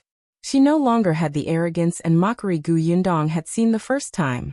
She hurriedly entered her house and only quietly opened the door a crack to look out. The corners of Gu Yundong's mouth twitched. Mother Su happened to hear the commotion and came to open the door. When she saw her, she was stunned for a moment and quickly moved aside to invite her in. Why is Boss Gu here? She closed the door as she invited her in. After taking a few steps, she felt uneasy and asked, Did something happen to Changshan? Gu Yundong shook her head with a smile. No, he's fine. I came here today for something else. Is Su Qing here? I'm looking for her. Yes. Mother Su quickly nodded and shouted, Little Qing, come out quickly. Boss Gu is here. She's looking for you. Su Qing ran out of the kitchen in a hurry. She was surprised to see Gu Yundong. Boss Gu is looking for me? Okay. Gu Yundong entered the central room and did not beat around the bush. She told Su Qing that she wanted to open a new shop. Moreover, this shop specialized in entertaining ladies, so she needed a female shop assistant. She asked her if Su Qing wanted to try. The salary was a little less than Su Changshan's. It was 2 taels of silver a month for now. Of course, this was only temporary. If the business in the shop was good, the salary would definitely increase. Su Qing was stunned. Her mother also stood rooted to the ground in shock, unable to recover for a long time. What did Boss Gu just say? Not only did Boss Gu hire her son as a shop assistant, But she also wanted to hire her daughter as a female shop assistant? The salary was not low. If little Qing went too, the sibling's salary would be 5 taels. Moreover, Boss Gu was very generous. 2 days ago, on the first day of business at Gus, she actually gave him a red packet of 2 taels of silver. Su Qing felt her throat go dry. After a while, she asked uncertainly, Boss Gu, are you really looking for me to be a shop assistant? Are you looking for me, Su Qing? Gu Yundong was amused by her. I'm looking for you, of course. Is there a second Su Qing here? Why? Don't you want to go? Yes, I do. Since you want to go, I have a few more questions to tell you. If you find any errors, ads pop up, ads redirect, broken links, non-standard content, etc., please let us know report so we can fix it as soon as possible. Chapter 691. Exalted. Su Qing immediately swallowed her saliva. She felt that the next step was the main point. Gu Yundong's expression became more serious. I won't hide it from you. This shop doesn't belong to me alone. I opened it with 2 other people. One of them is Madame Dai's wife, and the other is the eldest daughter of the Nia family. Mother Su was speechless. Su Qing. Madame Dai? Eldest Miss Nia? They felt that there was something wrong with their ears. Although they had long heard from Su Changshan that Madame Dai and Miss Nia had visited to celebrate the opening of Gus, they had never thought that these 2 people would actually cooperate with Boss Gu to open a shop. How capable was this Boss Gu? You didn't hear wrongly. It's indeed them, Gu Yundong said. So, you're not the only one working in the shop. There are also people hired by Madame Dai and Miss Nia. And you're the only one I have. Su Qing's expression instantly turned solemn, as if she felt a huge responsibility. Gu Yundong smiled when she saw this. There's no need to be so nervous. I'm telling you this to make you fully aware of the situation. Mr. Dai and Miss Nia are easy to get along with. They won't make things difficult for you, but I don't know the people under them. I don't know their attitudes either. You have to adjust your relationship with them. But I hope you understand that even if they're Madame Dai and Miss Niece people, you are not inferior to them. There's no need to curry favor and bow down to them, but you have to grasp a balance. If they bully you, you don't have to hold it in. You have to counterattack when it's time, understand? I don't want my people to be cowards. Su Qing thought about it, and could roughly understand what Boss Gu meant. Therefore after a while she nodded and said, I understand. I represent you. If I'm too strong-willed, it'll make things difficult for you, but if I'm too cowardly, it'll make others look down on you. Miss, don't worry. I won't be bullied, but I won't be inflexible either. Gu Yundong raised her eyebrows. This girl was a perceptive person. Actually, in the beginning, she wanted to look for Lan Huat because she was smart. Perhaps she was still a little girl who lived in the countryside and did not have enough knowledge, but as long as she was nurtured well, she would have no problem at all. But now that she saw Su Qing like this, she felt that perhaps she was more suitable. Since you understand your situation, are you still willing to be this assistant? Su Qing nodded vigorously. I'm willing. Thank you for giving me this opportunity. I won't let you down. Gu Yundong stood up. All right, since you're willing, you can come over tomorrow. Stay by my side for a few days. I'll teach you some communication skills. Gu Yundong felt that she had to let Su Qing understand her personality and her position, so that she could get along better with Madame Dai and the rest. Su Qing was very happy and nodded repeatedly. Yes. Seeing that it was getting late, Gu Yundong gave her a few more instructions before turning to leave. Su Qing sent them all the way to the door, and watched them disappear into the alley. Then, she turned around in a daze and planned to close the courtyard door. However, the neighbors who had been waiting outside immediately rushed forward and asked, Hey Su Qing, who is that girl? What is she doing at your house? Before Su Qing could answer, Mother Su had already arrived. Looking at these neighbors who were smiling ingratiatingly, she felt a little proud. If you find any errors, ads pop up, ads redirect, broken links, non-standard content, etc., please let us know report so we can fix it as soon as possible. Chapter 692. Madame Dai is speechless. That's the owner of the shop where Changshan works. She came to look for our little Qing and gave her a job. After Mother Su finished speaking, Before they could react, she slammed the courtyard door shut. Everyone else was stunned. What? Not only did this boss find Su Changshan to be a shop assistant in such a big shop, but she also gave Su Qing a job? How did the Su family suddenly get so lucky? Wasn't this a little too good? Everyone felt a little emotional for a moment, but they were also more determined to build a good relationship with the Su family.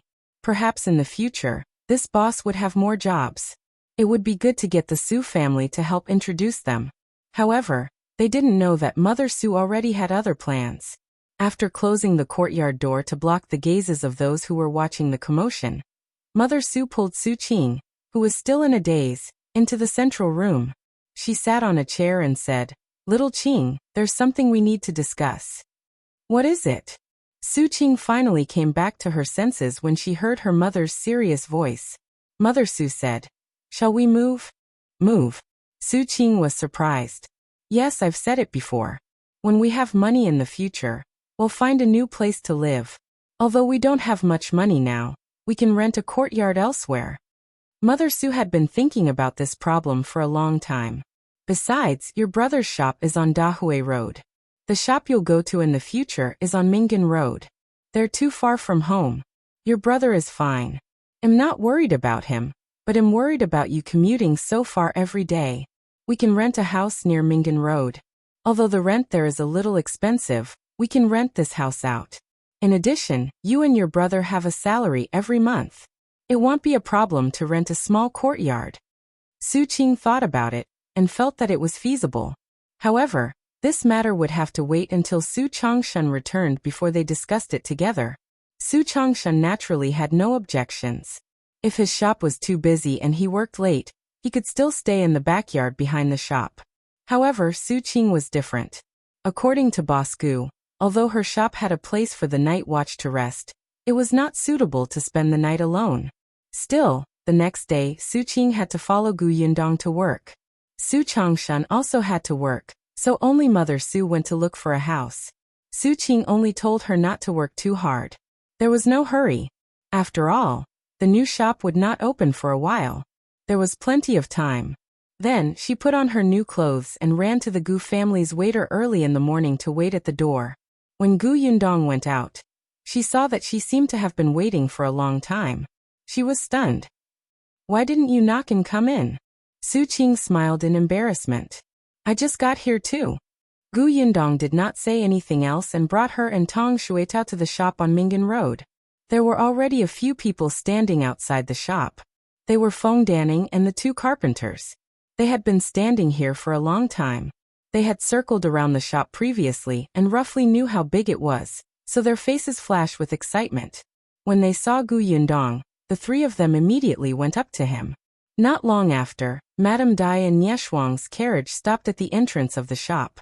After they came down, Gu Yundong turned around and introduced them to Feng Danning and the other two, as well as Su Qing. Looking at Su Qing, Madame Dai and Shuang were speechless. If you find any errors, ads pop up, ads redirect, broken links, non-standard content, etc., please let us know report so we can fix it as soon as possible. Chapter 693.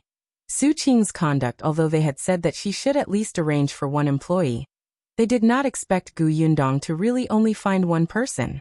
However, since things had come to this, the two of them could not say anything else. The group first entered the shop to discuss the renovations. Feng Danning and the other two walked 2 rounds inside.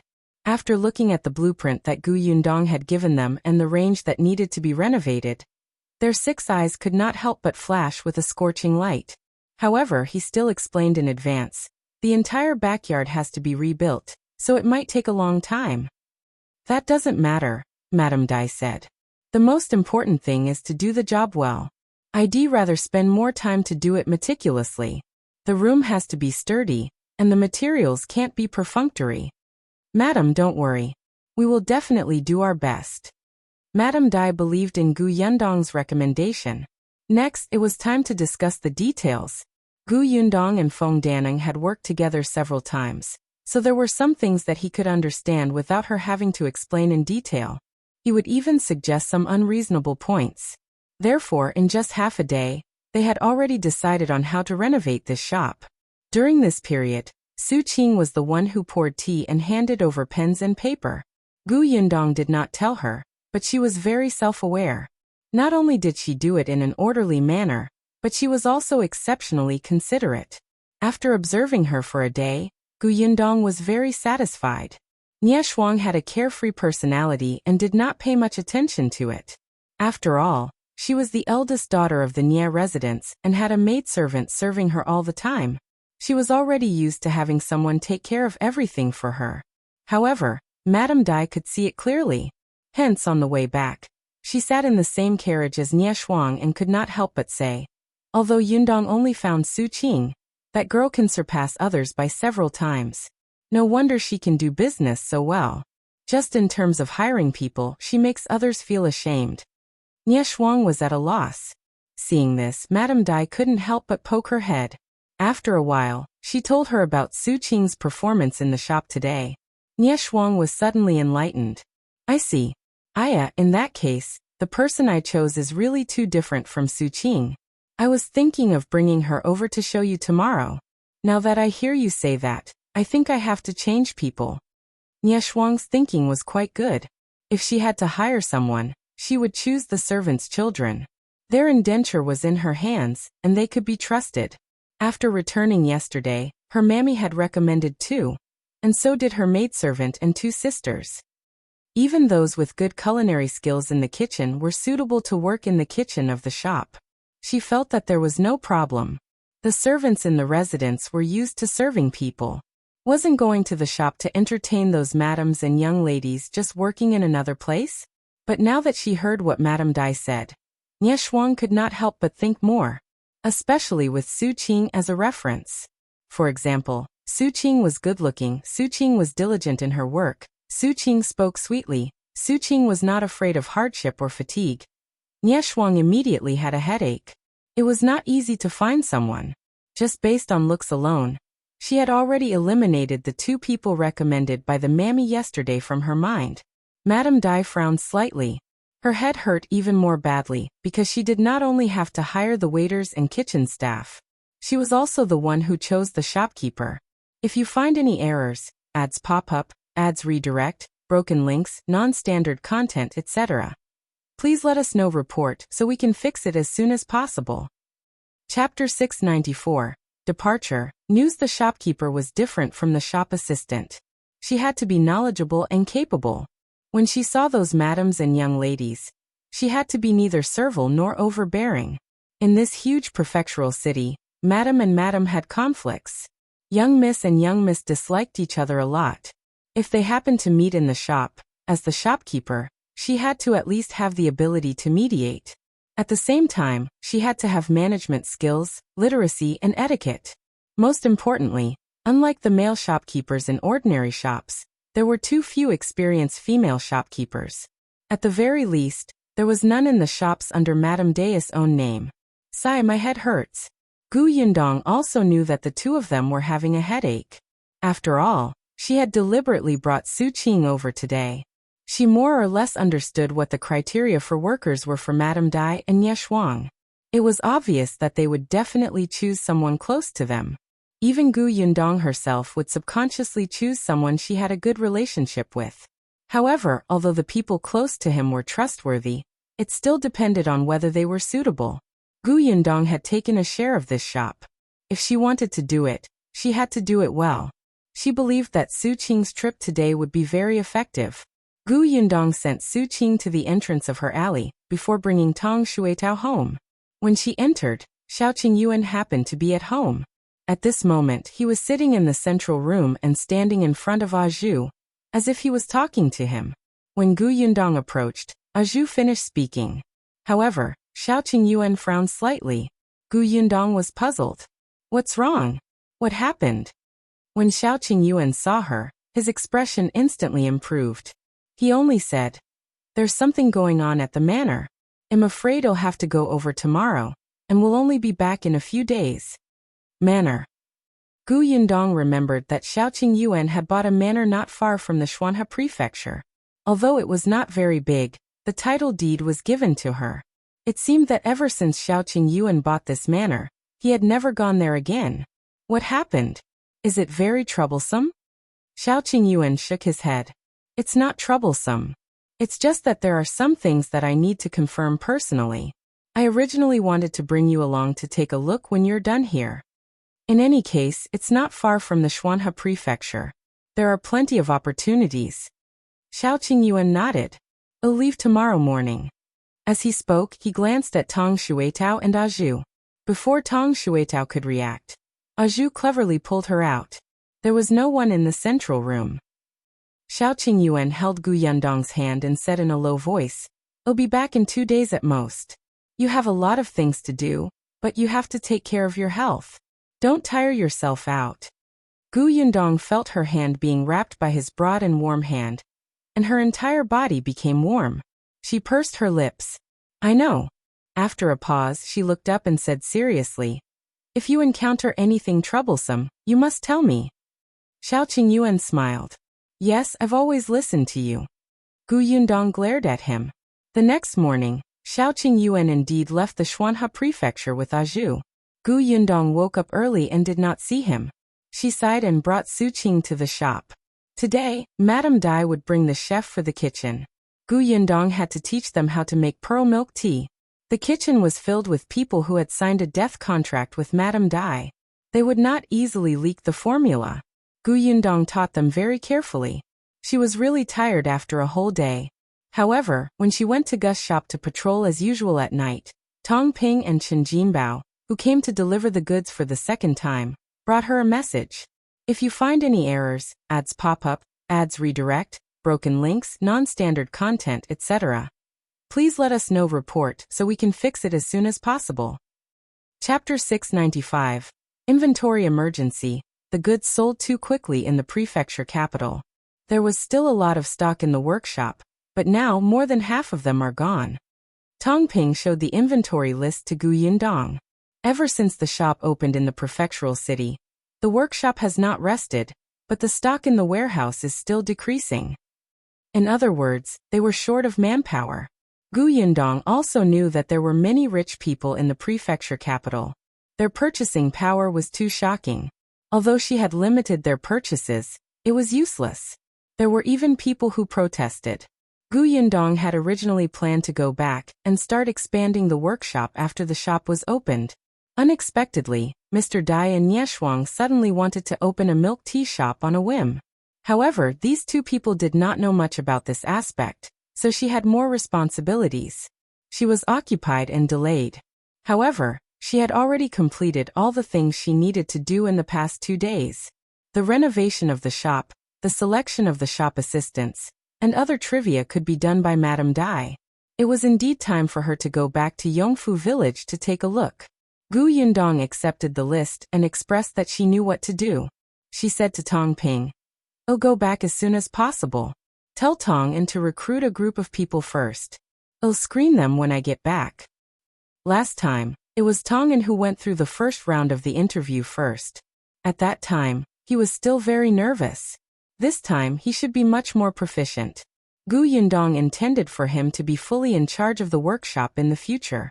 Since she was not around this time, it was a good opportunity for him to gain experience. Tong Ping immediately agreed. They did not stay in the prefectural city that day. As they had an appointment with someone to purchase the fruits, they left the Shuang prefecture before the city gate closed. Since Gu Yundong was planning to go back, she had to settle many things first. Su Qing had been by her side for 2 days. Gu Yundong was no longer worried about her. She only asked her to go to the shop more often after she left. Occasionally, the girl could also go to Gus to see how her brother treated customers as a shop assistant. It was always beneficial for her to read and learn more. It was no longer a problem for Feng Danning with the blueprints. Other than the 2 carpenters who followed him, he also hired a few more people. They were people he had met in the prefectural city previously. They had a good relationship and were skilled. Gus had also stabilized. With the deterrence on the first day of business, basically no one dared to come and find trouble. On the other hand, the next day, she went to look for Madame Dai and Shuang to say goodbye. The 2 of them were very reluctant. They had not even given their shop a name, and the helpers they had chosen had not been introduced to Gu Yundong. The cook's skills were not very good, and they felt that there were still many questions that they had yet to figure out. Now that Gu Yundong was leaving, they felt inexplicably flustered. Gu Yundong's face darkened. She thought to herself that returning to Yongfu village at this time was indeed the right decision. If she continued to stay here, she would probably have to decide everything in the shop. Didn't they say that they would pay money and do everything? Gu Yundong felt that it was necessary for her to nurture their ability to be independent. If this continued, they would become more and more dependent on her. Didn't they know that she was still a child? Hence, she said decisively, "If there's anything, you can discuss it. As for anything that needs 3 people to decide, you can write to me. Don't worry, I'll definitely come back when the shop opens." Madame Dai and Shuang had no choice but to nod and let her go back. Gu Yundong heaved a sigh of relief.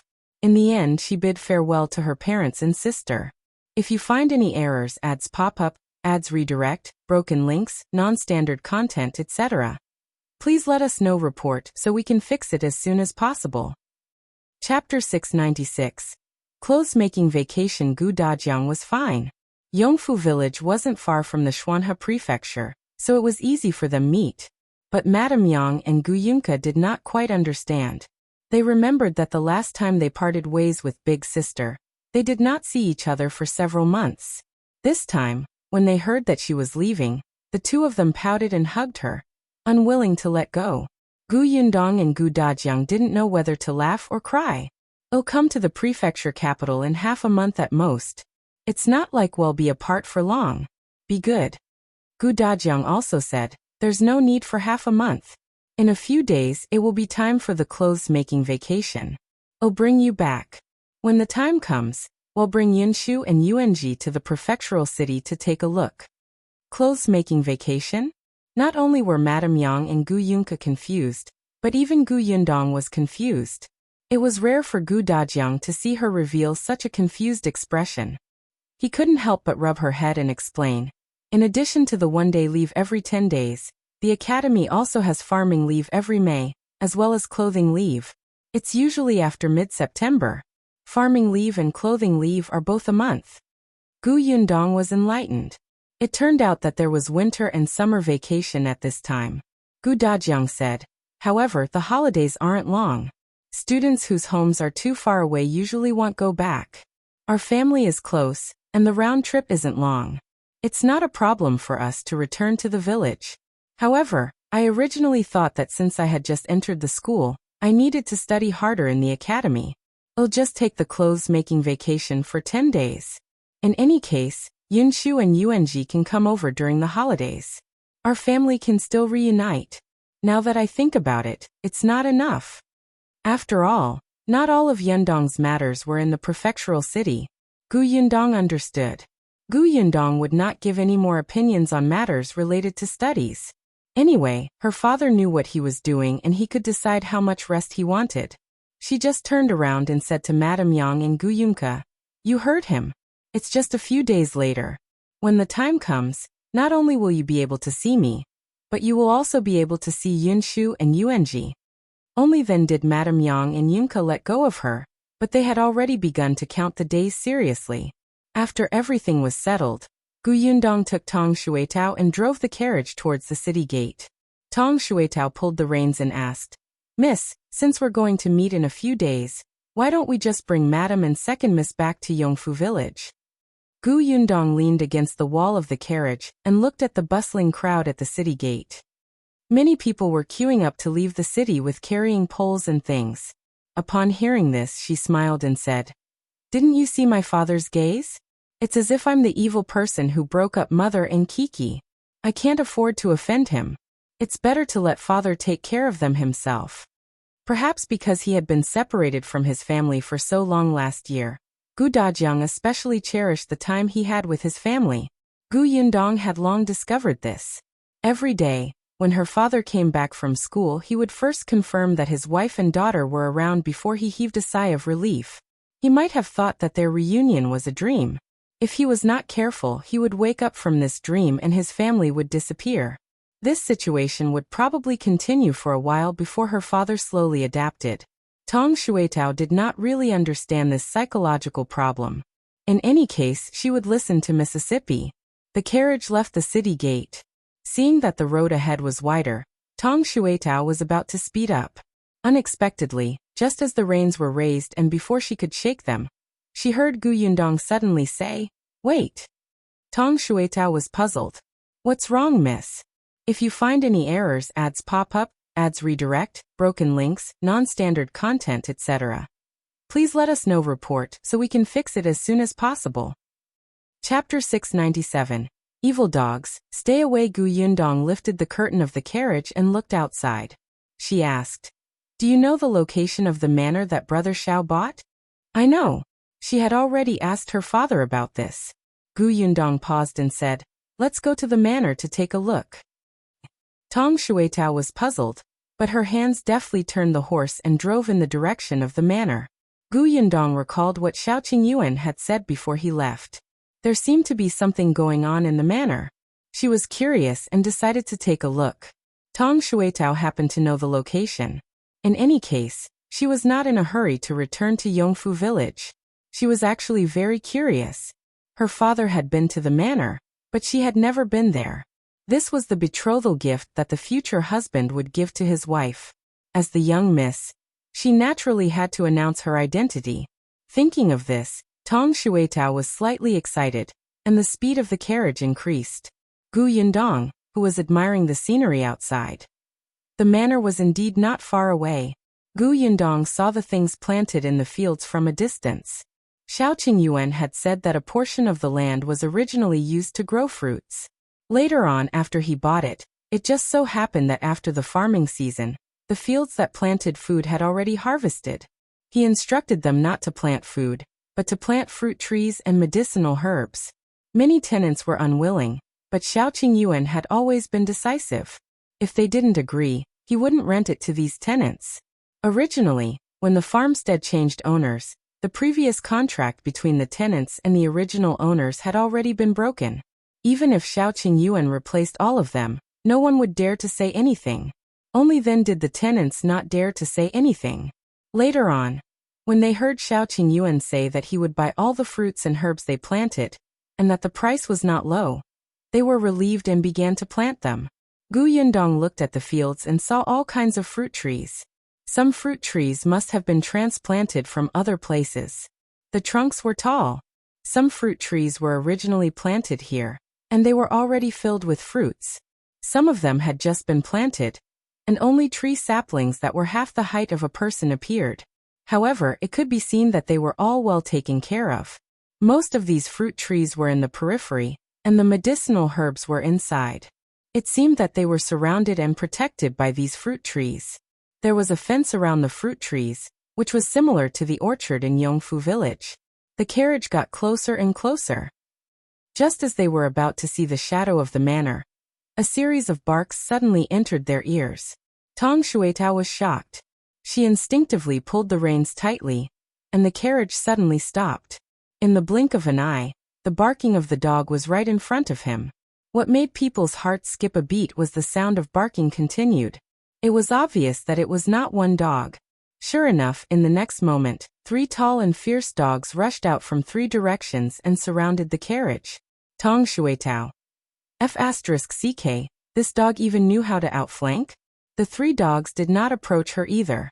They stood 2 meters away from the carriage and looked at them covetously, but their eyes were fierce and ready to attack.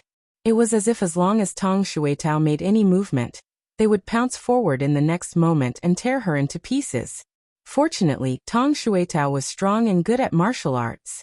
She had also entered the mountains and met wild boars before.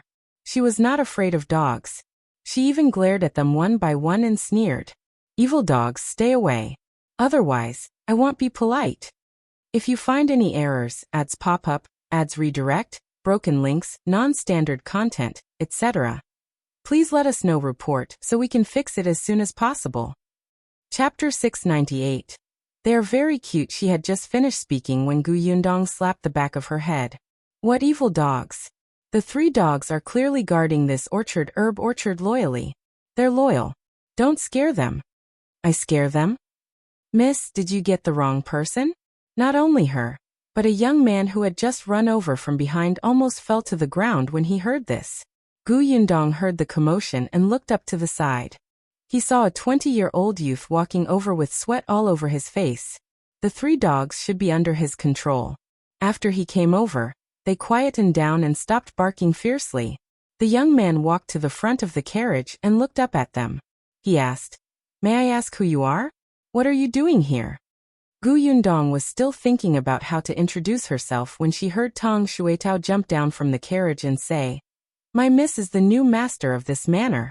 Naturally, she's here to inspect the manor." Gu Yundong was speechless. Wasn't this introduction a little shameless? The young man was speechless. Should he let the dogs bite them? He had heard of people who came to find trouble and pretend to be acquaintances, but he had never seen anyone directly come to pretend to be his master. The 2 women probably didn't know that the boss happened to come to the manor yesterday, right? Seeing that the young man was frowning and seemed to be about to release the dogs to bite someone, Gu Yundong explained more clearly. "Shao Qingyuan is at the farm, right? We're here to look for him." Only then did the expression on the young man's face relax. She knows the new boss? Then she shouldn't be here to do bad things. "Who are you people?" "My name is Gu Yundong, and Before she could finish speaking, the young man's eyes lit up. "You're Madame Dong? You know me?" The young man nodded repeatedly. "No, I don't." "Then why are you nodding?" "But the boss said that he has a fianca copyright with the surname Gu." Tong Shuitao secretly whispered into Gu Yundong's ear. "Miss, your future husband is afraid that you will run away. You haven't even come to the manor yet, but he introduced you to the people here." There was no need for her to say anything. Gu Yundong's heart was warm. She looked at the young man. "Shao Qingyuan came to the manor yesterday, right? Can I go meet him now?" "Of course." The young man was even more certain of her identity when he saw that she knew about the boss visit yesterday. He called out to the 3 fierce dogs and told them to continue guarding. Then, he came over to hold the reins of the carriage and led Gu Yundong inside. As he walked, he introduced, "Big Black and the others are actually very obedient and intelligent. With them guarding the orchard here, no one dares to come." Previously, a few people wanted to steal fruits, but they were surrounded by Big Black and the others and almost peed their pants. As he spoke, he felt that she was a little vulgar. How could he say that they peed her pants in front of Miss?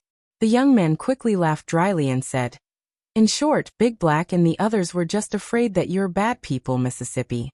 They didn't mean to scare you." Gu Yundong could tell that he was afraid that she would be frightened and cause trouble for the 3 dogs. She smiled. "I can tell that they are indeed very cute." Gu Yundong gave him a small piece of silver. "Take this and buy some meat bones for them. Treat it as a bonus." The young man was stunned for a moment before he smiled happily. "It's good that you don't blame them. I can't accept this silver. The owner has given money to me. I'll take good care of Big Black." As they spoke, the carriage had already arrived at the entrance of the manor. If you find any errors, ads pop up, ads redirect, broken links, non-standard content, etc., please let us know report so we can fix it as soon as possible. Chapter 699. Master is not here. Gu Yundong jumped down from the carriage and threw the small piece of silver to him. "Take it. This is compensation for their hard work." As she spoke, she asked Tong Shuitao to knock on the door. The young man felt that the silver was a little hot in his hand. He wanted to refuse, but footsteps were already coming from the manor. The young man thought for a moment and did not refuse. He put away the silver. Soon, the door of the manor was opened and a woman in her 30s came out. She was stunned when she saw Gu Yundong standing outside. The young man reacted quickly and hurriedly introduced, "Aunt Wan, this is Miss Gu, the boss fianca copyright. Then she said to Gu Yundong, "Aunt Wan is the housekeeper in charge of the manor."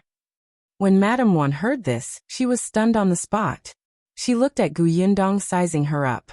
She fell silent, and the atmosphere instantly became a little stiff. Gu Yundong narrowed her eyes slightly. Seeing this, the young man hurriedly called out to her, "Aunt Wan." Madame Wan suddenly came back to her senses. She hurriedly squeezed out a smile and moved aside. "So it's Miss Gu. My bad. I didn't react for a moment. Miss, please come in." Gu Yundong nodded and stepped through the door. The young man behind her said, "Miss Gu, will get going." Gu Yundong did not ask him to stay. She nodded and the young man led the carriage to the shed. He tied the rope, fed the horse and ran away quickly. Tong Shuitao leaned close to Gu Yundong's ear and whispered, "This person seems to be stupid. He doesn't even know how to perform well in front of this rare opportunity. He didn't even say his name." Gu Yundong glanced at her. "Little Tao, you actually have the cheek to say that others are stupid? If we want to know his name, we can ask someone else." Madame Wan led the way and did not hear their conversation. Hence, Tong Shuitao took a few steps forward and asked, "Aunt Wan, what was the name of that young man just now?" Aunt Wan hurriedly said, "That's Yuan Cheng from the Yuan family. The Yuan family is a tenant in the manor. Yuan Cheng has been naughty since he was young. He raised a few dogs that are especially fierce, so we don't dare to approach them. Master said that those dogs are perfect to protect the orchard, and gave the Yuan family a lot of money to take good care of those dogs." Yuan Cheng? Tong Shuitao got the information she wanted and returned to Gu Yundong's side. When the three of them entered the courtyard, Gu Yundong took a closer look at the manor. Although Shao Qingyuan said that the farmstead was small, it was still much bigger than her house in Yongfu village. The so-called small was only relative to those big farmsteads. They walked inside. When they were about to reach the central room, Madame Wan raised her voice and shouted, "Hubby, hubby, Miss Gu is here." Not long after she finished speaking, footsteps came from ahead. Gu Yundong looked up and saw a tall but thin man coming out of the room. The man walked over quickly. When he heard Madame Wan's introduction, his expression immediately became more respectful. "So it's Miss Gu. I didn't go out to welcome you in time. Please forgive me. This should be the head of the manor, Shuang. Shao Qingyuan had said that when he bought this manor, the previous owner had requested him to buy it with the Shui family." Gu Yundong sized him up and asked, "I'm here to look for Brother Shao. Where is he?" Shuang hurriedly replied, "Master just arrived at the manor yesterday, and brought people out." "Out? Do you know where he went? If you find any errors, ads pop up, ads redirect, broken links, non-standard content, etc., please let us know report so we can fix it as soon as possible." Chapter 700. Something's wrong with Madame Wan. Shuang said, "Master went to the Jiao village next door to look for someone yesterday." As he spoke, he invited Gu Yundong into the central room. Then he turned his head and urged Madame Wan, "Why aren't you pouring tea?" After Madame Wan left, Gu Yundong asked, "Why did he go to the Jiao village? Did he encounter any trouble?" Shuang was a little hesitant, as if he was wondering if he should say something. Gu Yundong raised his eyebrows. "If you can't say, then forget it." "No." In the end, Shuang still replied, "Actually, a self-taught doctor passed by the manor 2 days ago to stay. When I was chatting with him, I heard him say that he had a lot of rare medicinal herbs on hand. Master had previously instructed people to keep an eye on Bai Musi. If there was any news, they would immediately report it to him. Therefore, I asked if there was such a medicine. To my surprise, the self-taught doctor really did have it. I immediately sent a letter to Master. Because a portion of the land on the farm had been rented to plant medicinal herbs, Shuang had also gotten to know a few herbs. Bai Musi in particular had been requested by his master. He had also seen the Bai Musi that the self-taught doctor had taken out. It really looked like that, but he was not sure, so he quickly reported it to his master. Bai Musi? Gu Yundong was stunned. So Shao Qingyuan said that there was an urgent matter, because he had received news about Bai Musi? Was he here to confirm if Bai Musi was real or fake? This person was really. Shuang saw that she did not speak, and he felt a little uneasy. Could it be that he should not have said these things? However, his master had said long ago that this manor would belong to Miss Gu in the future, including their Shui family. Seriously speaking, Miss Gu was his master, so he naturally could not hide it. Gu Yundong suppressed the complicated emotions in her heart and asked, "Is the self-taught doctor in the Jiao village now?" Yes, the doctor traveled everywhere to treat patients. He waited in the manor for 2 days and couldn't wait anymore, so he went to the Jiao village. After Master came, he quickly went to the Jiao village.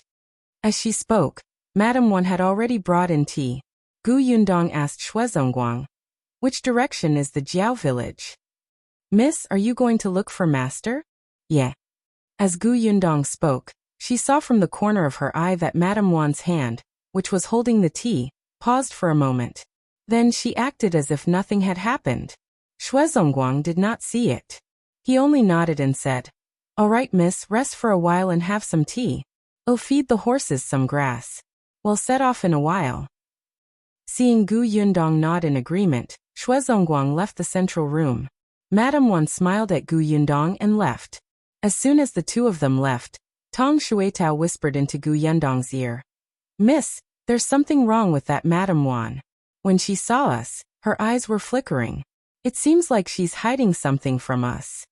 Gu Yundong looked at her in surprise. "Not bad.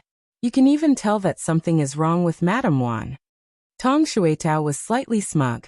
"After all, I've been by Miss' side for so long. I have to improve." "All right, since you think there's something wrong with the Wan family, follow them and take a look." Tong Shuitao immediately became excited. "Yes, Mississippi.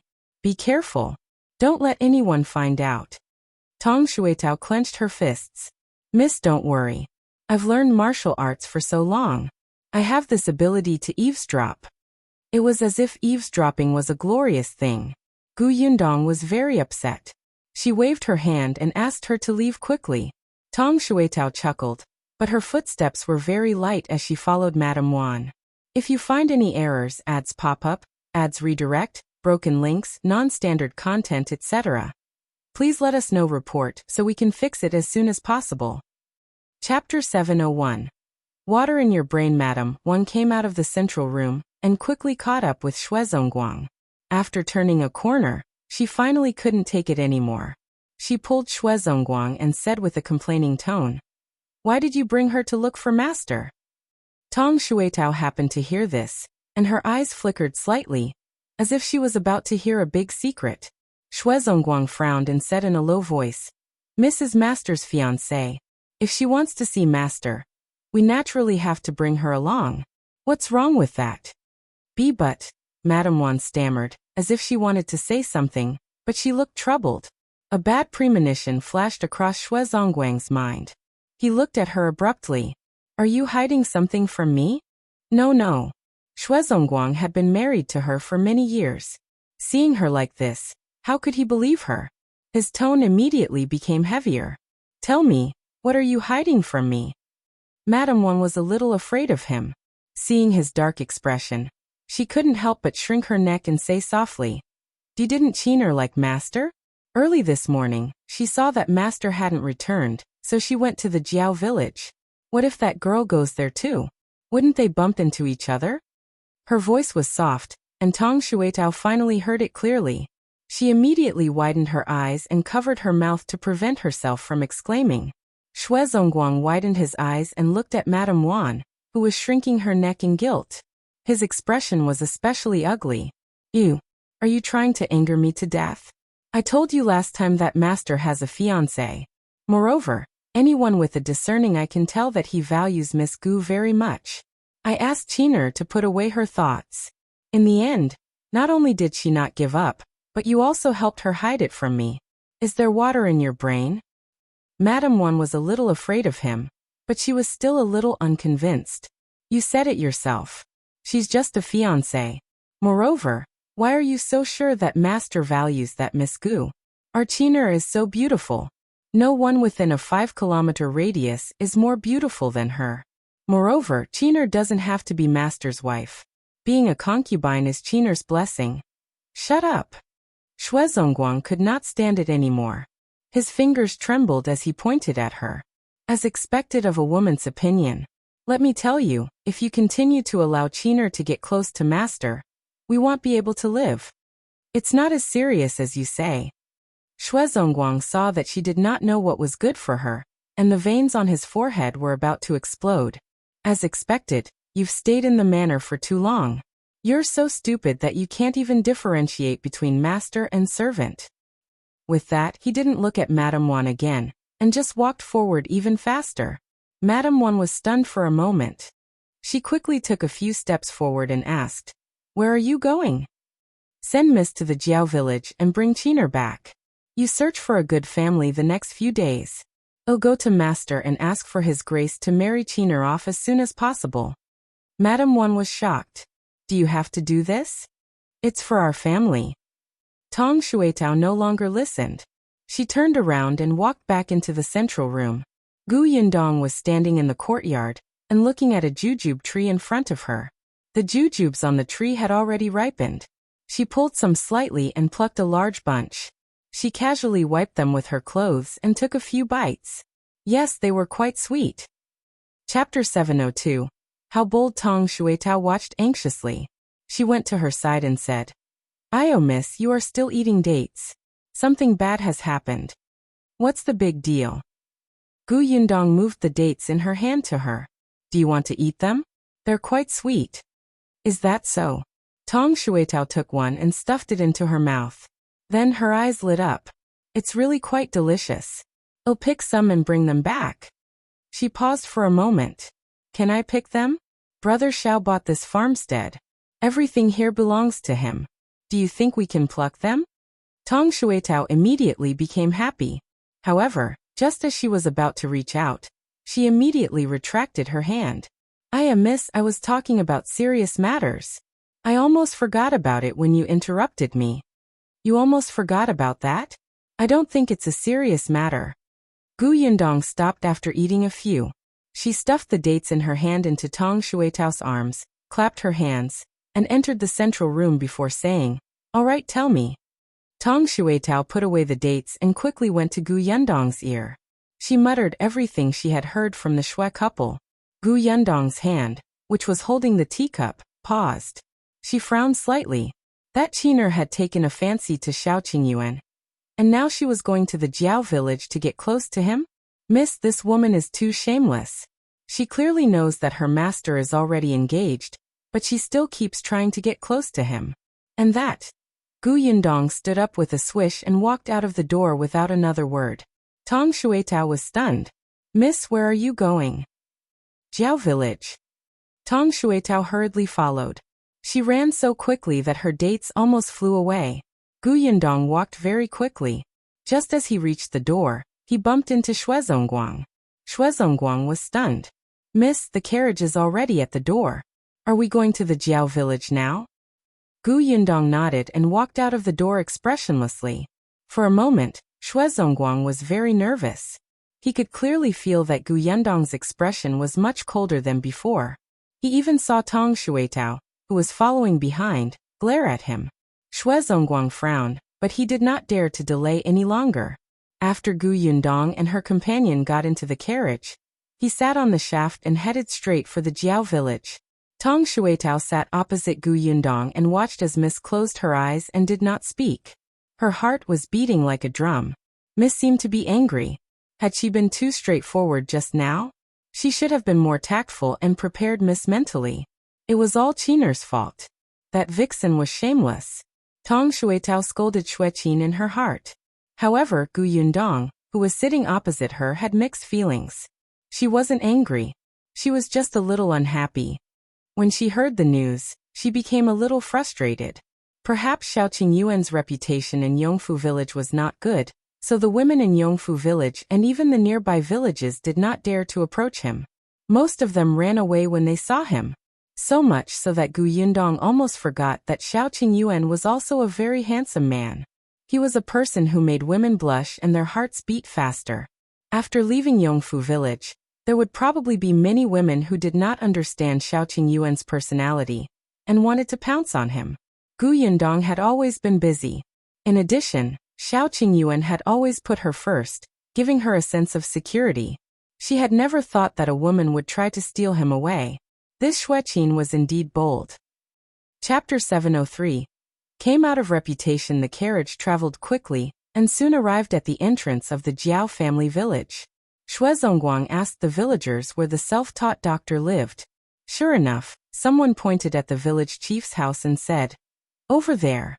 Do you see that big house? He's been staying there for the past 2 days." As he spoke, the villager added, "You're also here to see that doctor?" That's unfortunate. Dr. Liu happened to enter the mountain to pick herbs. He went yesterday. I don't know if he can come back today. Pick herbs? Gu Yundong looked at the mountain not far away.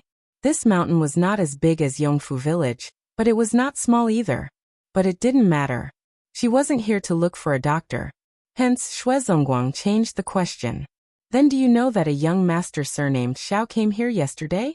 Oh, you mean young master Shao? I know him. The villager nodded. He's also at the village chief's house. He should still be there. Thank you. Shuang thanked him and drove the carriage towards the big house pointed out by the villagers. However, the road in the Jiao village was not easy to ride on. The path was very narrow, and the carriage could not pass through. The three of them could only get out of the carriage and tie it to the door of a farmer's house. They asked someone to help keep an eye on it before walking towards the village chief's house. After taking a few steps, Shuang suddenly stopped in his tracks and pointed in the direction of the village chief's door in surprise. Miss, that's Dr. Liu. Gu Yundong looked up and saw a middle-aged man carrying a medicine basket slowly walking towards the village chief's courtyard. It seemed that they had come at the right time. Dr. Liu had just returned. Moreover, Dr. Liu seemed to be quite popular in the Jiao village. As soon as he entered the courtyard, a few villagers followed him. She even shouted, Dr. Liu, you're finally back. Have you collected all the medicine? Dr. Liu, my grandson's cough is getting worse. Did you find the herb you mentioned yesterday? Dr. Liu, I felt a little dizzy just now. Take my pulse. Am I sick? Dr. Liu. A few people entered the courtyard, and the village chief's house instantly became lively. Gu Yundong frowned. Shuang, who was beside her, said, There's no physician in the Jiao village. This is the countryside. Even if someone has a minor illness, they don't take it seriously. Dr. Liu came to treat everyone. I heard that he doesn't charge medical fees, and only takes some medicinal herbs as a token. So everyone who's sick or not has come to let him take a look. Gu Yundong was a little surprised. There was no consultation fee. Let's go and take a look. Gu Yundong took the lead and walked towards the small courtyard. Shuang and Tang Xuetao hurriedly followed. They were a step too late. There were already many people in the courtyard. A young man was talking to everyone. I know everyone is anxious, but young Master Shao has been waiting here for the entire day. First come, first served, right? When young Master Shao and Dr. Liu are done talking, Dr. Liu will come out and treat everyone immediately. Calm down, calm down. A villager asked curiously, Jiao Laosan, is this young Master Shao also here to see a doctor? Isn't he a young master? He doesn't look like he lacks money. Why don't you go to the city to see those doctors? This means that our Dr. Liu's medical skills are good, so this young Master Shao came because of his reputation. Yes, he came because of the doctor's reputation. Unexpectedly, as soon as the two villagers finished speaking, a furious voice suddenly came from inside. If you find any errors, ads pop up, ads redirect, broken links, non-standard content, etc., please let us know report so we can fix it as soon as possible. Chapter 704. This herb is fake nonsense. This is simply nonsense. His voice was a little loud and stern, accompanied by the sound of slamming the table. The villagers who were chatting in the courtyard fell silent for a moment. After a while, someone whispered, This sounds like Dr. Liu's voice. What's wrong? What happened? Jiao Laosan was also stunned for a moment. He was the third son of the village chief, and was afraid that something would happen inside. He quickly turned around and entered the house. The other villagers looked at each other. After a pause, they squeezed to the door. Gu Yundong also walked forward, but she did not move into the crowd. She looked around and walked to the window beside her. She looked in through the open window. There were a few people sitting in the central room. One of them was Dr. Liu, whom he had seen earlier. At this moment, his face was red and his eyes were wide open. The beard on his chin trembled, and he looked very angry. There was also a man in his 40s in the central room. He looked a little like Jiao Laosan. He should be the village chief of the Jiao village. Then, Shao Qingyuan sat on the chair and drank tea calmly. He was exceptionally calm in the face of Dr. Liu's anger. The thing you took out is indeed not by Musi. This herb is fake.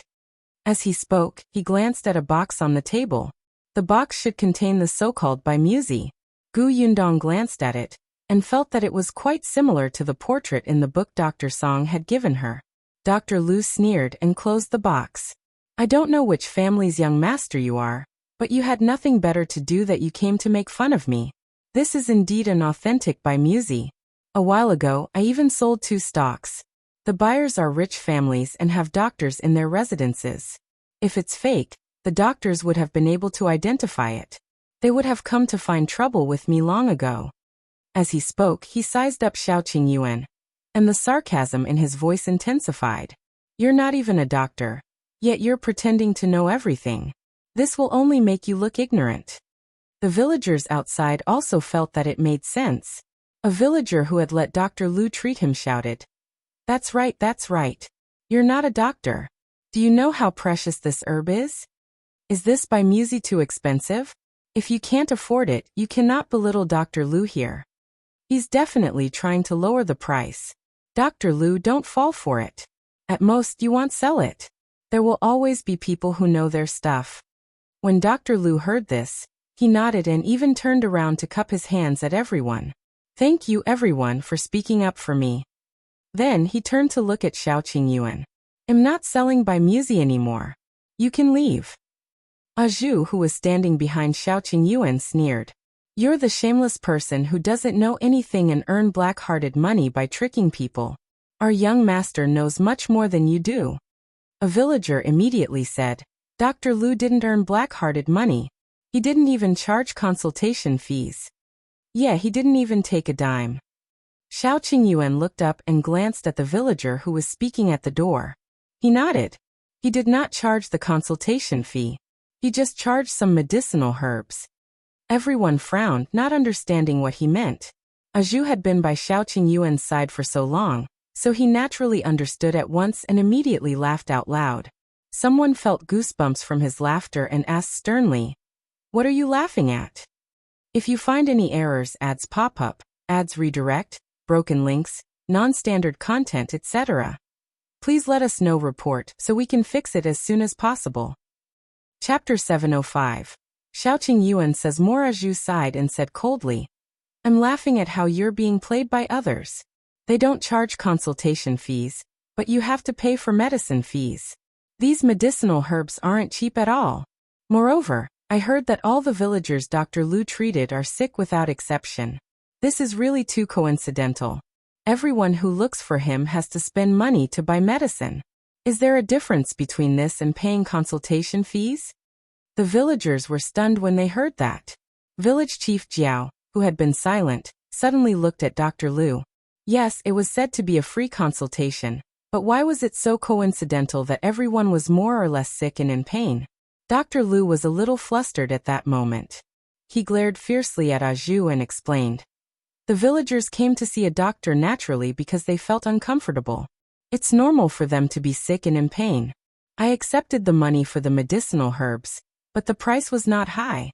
It's much cheaper than the herbs in the medicine shop in the prefecture capital. If you don't believe me, feel free to go to the shop and ask for the price of the medicinal herbs. You will naturally know if I'm being kind or black-hearted. Everyone was a little hesitant by his self-righteous appearance. Both of them seemed to have a point. Shao Qingyuan couldn't be bothered to listen to his excuses anymore. Whether Dr. Lu was lying and scamming money here, or the villagers didn't believe him, it had nothing to do with him. He had no obligation to prove his point to these fence-sitters. He had only come to buy Bai Musi. Since he had confirmed that it was not the case, he planned to leave. However, just as Shao Qingyuan stood up, the village chief of the Jiao village stood up and said, Young Master Shao, please wait. He walked up to Shao Qingyuan and looked at him sincerely. Can you make yourself clear? Shao Qingyuan looked at him. This village chief was not a bad person. Seeing that he had received a lot of care from the village chief yesterday, he still said a few more words. The Bai Musi I'm buying has silver roots and purple branches and leaves. It's about 6 inches long and has 5 leaves. It's an extremely rare herb. But Dr. Liu's Bai Musi has white roots with a few thin patterns. Although it also has 5 leaves, their colors are dim. Also, he claimed that he sold 2 stalks a couple of days ago, which is ridiculous. If Bai Musi were so easy to find, its price wouldn't have been so high and I wouldn't have to spend so much time searching for it. When everyone heard this, they could not help but look at the box containing the herbs. Dr. Liu's face turned pale as he hugged the box tighter. Shao Qingyuan continued. If I'm not mistaken, the medicinal ingredient in Dr. Liu's box is called purple summer leaves. It's indeed a medicinal ingredient that's very similar to Bai Musi. This medicinal ingredient is also rare, but it's much more ordinary than Bai Musi. The price is also worlds apart. As for its medicinal properties, it's neither good nor bad, right? It can be eaten as a tonic, but it's useless for treating illnesses. Dr. Liu's forehead was covered in cold sweat. Shao Qingyuan sneered and glanced at the herb basket beside him. Also, the herbs he picked on the mountain today are all weeds with little medicinal effect. If you don't believe me, take the herbs in his herb basket to the doctor in town to take a look. When everyone heard this, they instantly stared at Dr. Liu's medicine basket with burning eyes. Jiao Laosan received his father's gaze and immediately took a step forward to get the medicine basket. If you find any errors, ads pop up, ads redirect, broken links, non-standard content, etc., please let us know report so we can fix it as soon as possible. Chapter 706. The girl in front. Dr. Liu's expression changed drastically. He subconsciously reached out to hug the medicine basket. In this way, everyone understood. Their expressions changed drastically, and they glared at him angrily. They were so angry that their bodies were trembling. You shameless thing, you actually used this medicinal herb to deceive us. No wonder my grandson hasn't recovered after coughing for 2 days. You heartless thing, you want to kill us. This is treatment, you quack. If anyone's illness is seriously delayed by you, you'll be the murderer. Bring him to the officials, village chief. This kind of black-hearted thing must be sent to the officials. Yes, he must have tricked other villages too. I don't know how many people around here have been persecuted by him. Maybe the herbs he sells have already killed people. The more Dr. Liu listened, the paler his face became, and his hands and feet slowly turned cold. He still wanted to defend himself, but facing the indignant villagers, he could not find any excuse. Soon, a villager went forward to pull him and snatch the medicine basket from his arms. It's evidence that he's harming people. Come, let's go see the officials. Dr. Liu staggered a few steps from being pulled by a few people. Even his wrist was bleeding from a woman's nails. Hearing that the villagers insisted on sending him to the officials, the panic in Dr. Liu's heart grew. Gradually, hatred spread, and he looked at Shao Qingyuan with resentment. Shao Qingyuan raised his eyebrows. Dr. Liu suddenly broke free from the villager's grip. Then she quickly rushed toward Shao Qingyuan. It's all your fault. It's all your fault. You had to interfere. Shao Qingyuan didn't care about him at all. Seeing him rush forward, a figure suddenly blocked in front of him and pushed Dr. Liu away. You're the one who plotted against us for money, yet you're blaming others for exposing you. You're simply shameless. A crisp voice sounded in the room, attracting everyone's attention, including Gu Yundong, who was standing behind the windowsill outside. Gu Yundong smiled when she saw this woman bravely standing in front of Shao Qingyuan, as if she wanted to protect him, but she was trembling and trying her best to suppress her fear. She turned around and glanced at Shuang. Who is she? Shuang felt that Miss Gu seemed to have seen through something and understood everything. His forehead could not help but break out in cold sweat. He laughed dryly and hurriedly said, she's my daughter. Her name is Qin. After that, she explained, this morning, I was a little worried that Master hadn't returned to the manor, so I asked Qiner to come over and see what had happened. As soon as he finished speaking, Shuang wanted to slap himself. It would have been better if he hadn't explained, but once he did, he felt like he was hiding something. Gu Yundong replied with a meaningful, oh, and continued to look into the house. Shao Qingyuan didn't seem to be satisfied with this woman who suddenly stood in front of him.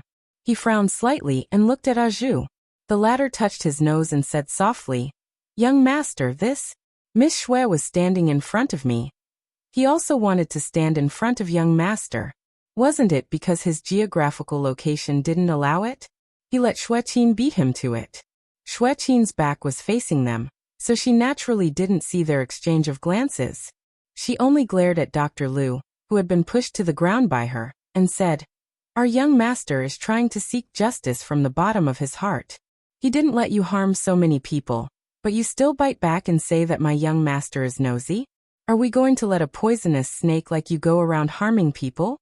If you find any errors, ads pop up, ads redirect, broken links, non-standard content, etc., please let us know. Report so we can fix it as soon as possible." Chapter 707. Why are you here? Yes, this girl is right. The villagers were united against a common enemy, and were still a little afraid.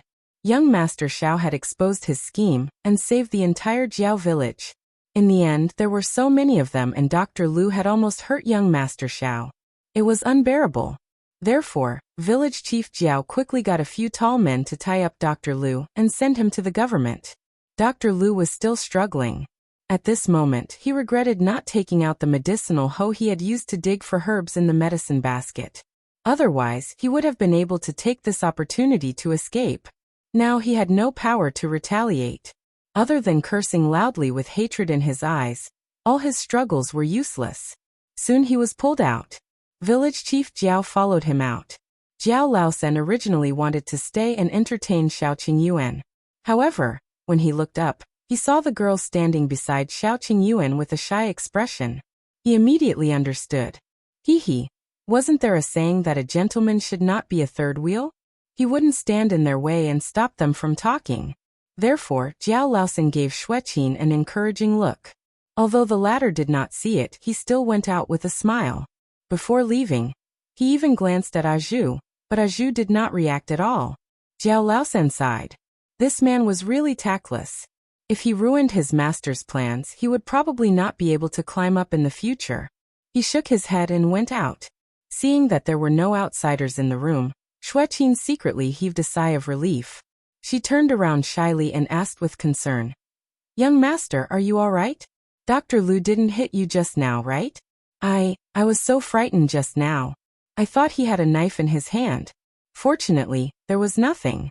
Otherwise Before she could finish speaking, Shao Qingyuan suddenly turned his head and looked in the direction of the windowsill. There were only villagers outside just now, so Shao Qingyuan didn't pay special attention. Now that the villagers in the courtyard had left, Yundong and the others, who were standing by the window, appeared especially out of place. Shao Qingyuan turned around and met a familiar pair of smiling eyes. His pupils constricted, and the originally cold expression on his face instantly softened.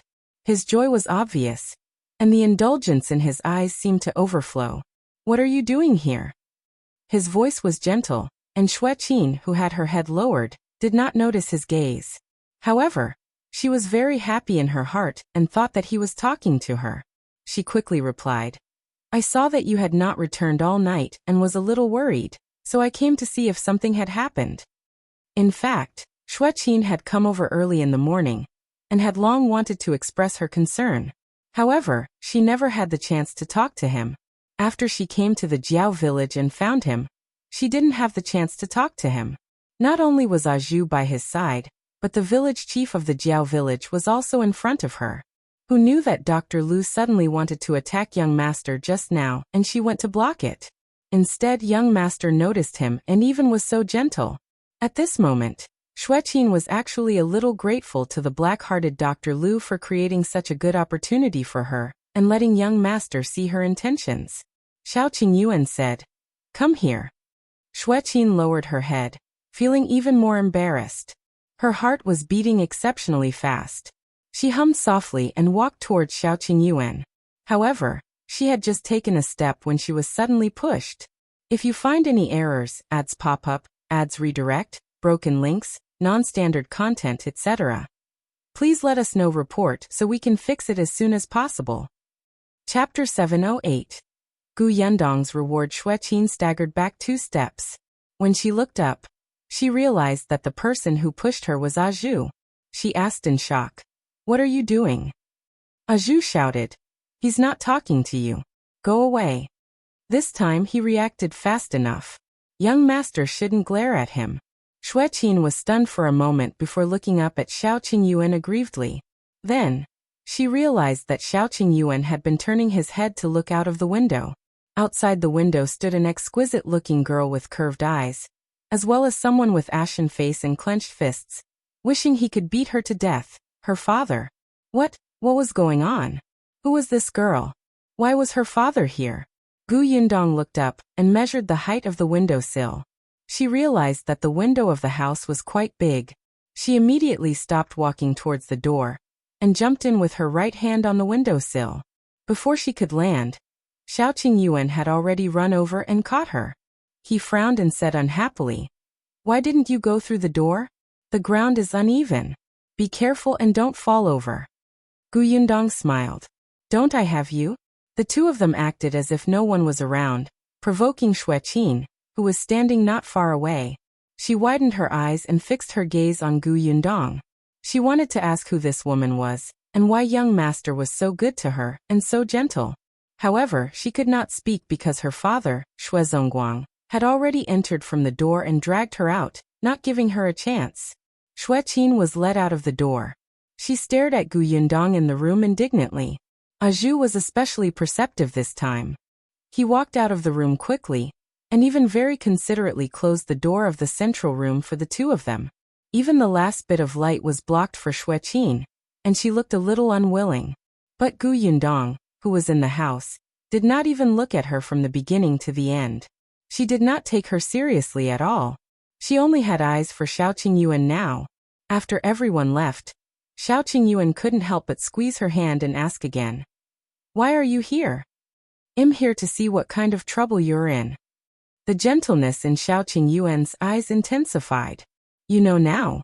"Yes, I do." Yundong slowly took a deep breath. "It turns out that you've been looking for Bai Muzi all along, and you've memorized Bai Muzi's characteristics and appearance.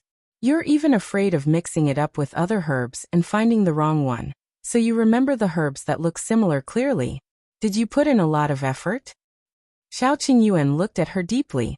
Indeed, she understood. She had always been so considerate. Qingyuan felt that he could not leave her. He nodded slightly, his voice slightly hoarse. "Yes, so are there any rewards?" Yundong tilted her head, thought for a moment, and suddenly grabbed her waist.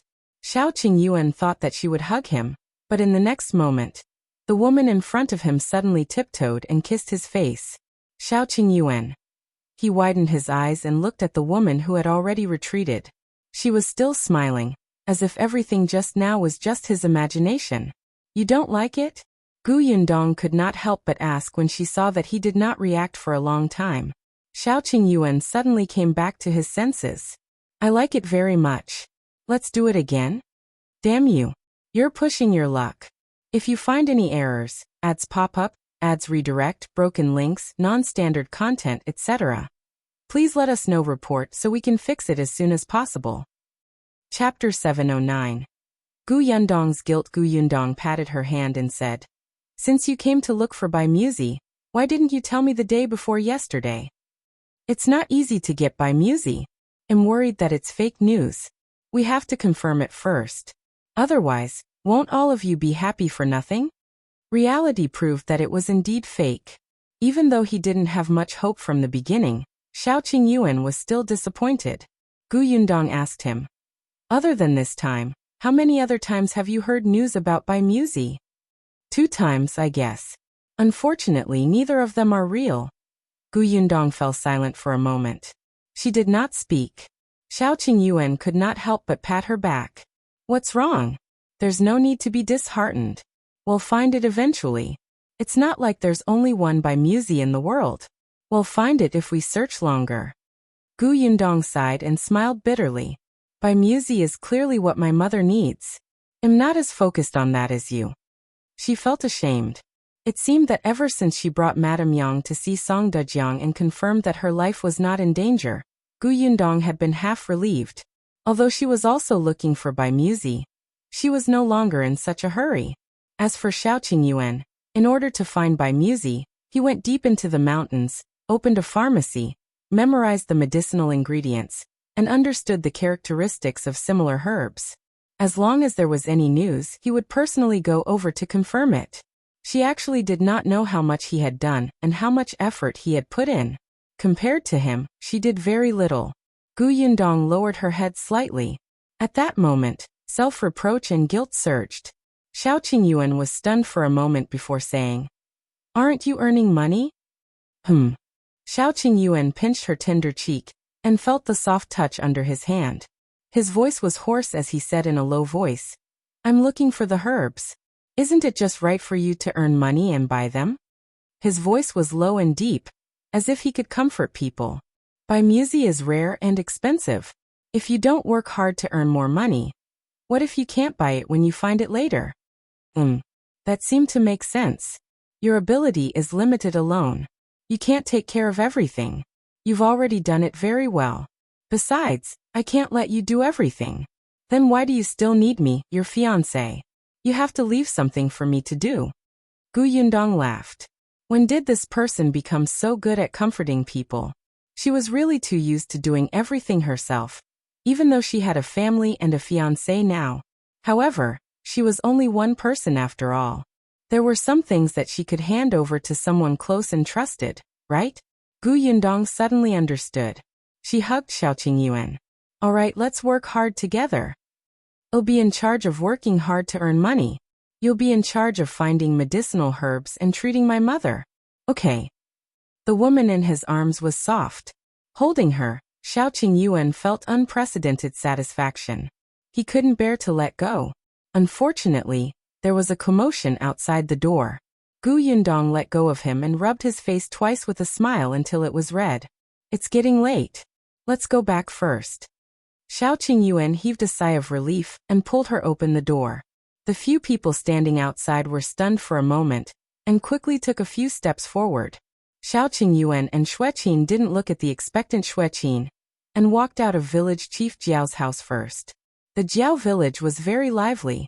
Qingyuan didn't care, and the group walked towards the entrance of the village. If you find any errors, ads pop up, ads redirect, broken links, non-standard content, etc., please let us know report so we can fix it as soon as possible. Chapter 710. Forgot your identity. Qingyuan helped Yundong into her carriage while Tong Shuitao rode. As for his original carriage, he handed it to Zhou. As soon as Zhou sat in the shaft of the carriage, he said to Xueqin, who also wanted to come up, "Walk back yourself." After saying that, he shook the reins and the horse chased after the carriage in front. Xueqin's eyes widened in disbelief as she looked at the carriage that was getting further and further away. She was so angry that her entire body was trembling. She stomped her feet fiercely and said to Shuang, who had also been left behind, "Father, look at him. What kind of person is this?" As soon as young master left, he immediately changed his expression and didn't take us seriously. That carriage isn't his. However, Shuang suddenly shook off her hand and said, "You're the one who thinks too highly of yourself. Who do you think you are? You're just a servant. What right do you have to sit in master's carriage? Little brother Zhou has been by master's side for so long, but you've only seen master twice. You didn't even leave a good impression on master. Zhou is already being polite to you." Xueqin's eyes widened in disbelief as she looked at her father who had scolded her. "Father, what are you talking about? Yes, we're servants. Others look down on us, but we can't look down on ourselves. What's wrong with servants? Are servants not humans? Besides, who said that I didn't leave a good impression on master? I helped master block the danger just now. Master must be touched." It was as if Shuang was meeting his daughter for the first time. As expected, they had stayed in the manor for so long that they had forgotten their identity and really thought of themselves as the master of the manor. He raised his hand and slapped her hard across the face. Xueqin only felt a burning pain on her face, and her expression was filled with shock. "Father, you hit me?" "Yes, I'm waking you up. You're trying to get close to master, even though you know he has a fiancé. That's shameless." Shuang sneered. "Master is touched? I didn't see that at all. Do you think that it was something to protect your master? Let me tell you, it was completely unnecessary. If you hadn't been in his front, he would have kicked Dr. Lu away. I saw everything outside of the window. Master was not touched, only annoyed." "No way." Shuang felt extremely tired and blamed himself for not teaching his daughter well. Just as he was about to say something, he heard a soft click. Shuang was stunned and looked up. He saw Jiao Laosen walking out from the corner with an awkward smile on his face. It seemed like he had been standing there for a while, and had probably heard a lot of things. No matter how much Shuang wanted to educate his daughter, he could not do it in front of outsiders. He smiled at Jiao Laosen and dragged Xueqin away. Jiao Laosen rubbed his nose and watched as the father and daughter walked further and further away. Then he punched the wall in frustration. It turned out that he was the one who was really insensitive. He had almost done something bad out of good intentions. Shuang brought Xueqin to the manor in a hurry. The Jiao village was not far from the manor, but it still took them a lot of time on their two legs. When the two of them arrived outside the manor, Shuang saw Madame Wan standing at the entrance with a worried and resentful expression. Shuang had a bad feeling. He quickly took a few steps forward and asked, "Why are you standing here? If you find any errors, ads pop up, ads redirect, broken links, non-standard content, etc., please let us know report so we can fix it as soon as possible." Chapter 7:11. Something big happened when Madame Wan saw him coming over. She quickly took 2 steps forward and said, "Why are you only back now? Let me tell you, something big has happened." "What is it?" Shuang's heart skipped a beat. Madame Wan did not notice his expression. She only pointed in the direction of the orchard and said, "2 people actually came to steal herbs in broad daylight and were caught. However, they killed Big Black. Master and Miss are interrogating them now." "They killed Big Black?" Shuang's face instantly darkened. Although Big Black was not raised by him, he had watched it grow up. That dog looked fierce but was very protective of its master. He did not expect it to be killed by 2 thieves. He could not care less about his legs that were a little weak from rushing. He wiped his sweat and turned to walk towards the orchard. Unexpectedly, he had only taken a step when he heard Madame Wan's noisy voice behind him. "Qiner, what's wrong with your face? Who beat you up? Mother will avenge you." Just now, Madame Wan only saw her husband and daughter return. With something on her mind, she did not pay attention to Xueqin.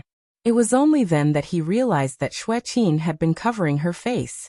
Once she let go, the clear 5-finger mark on her face was simply terrifying. Madame Wan was furious on the spot.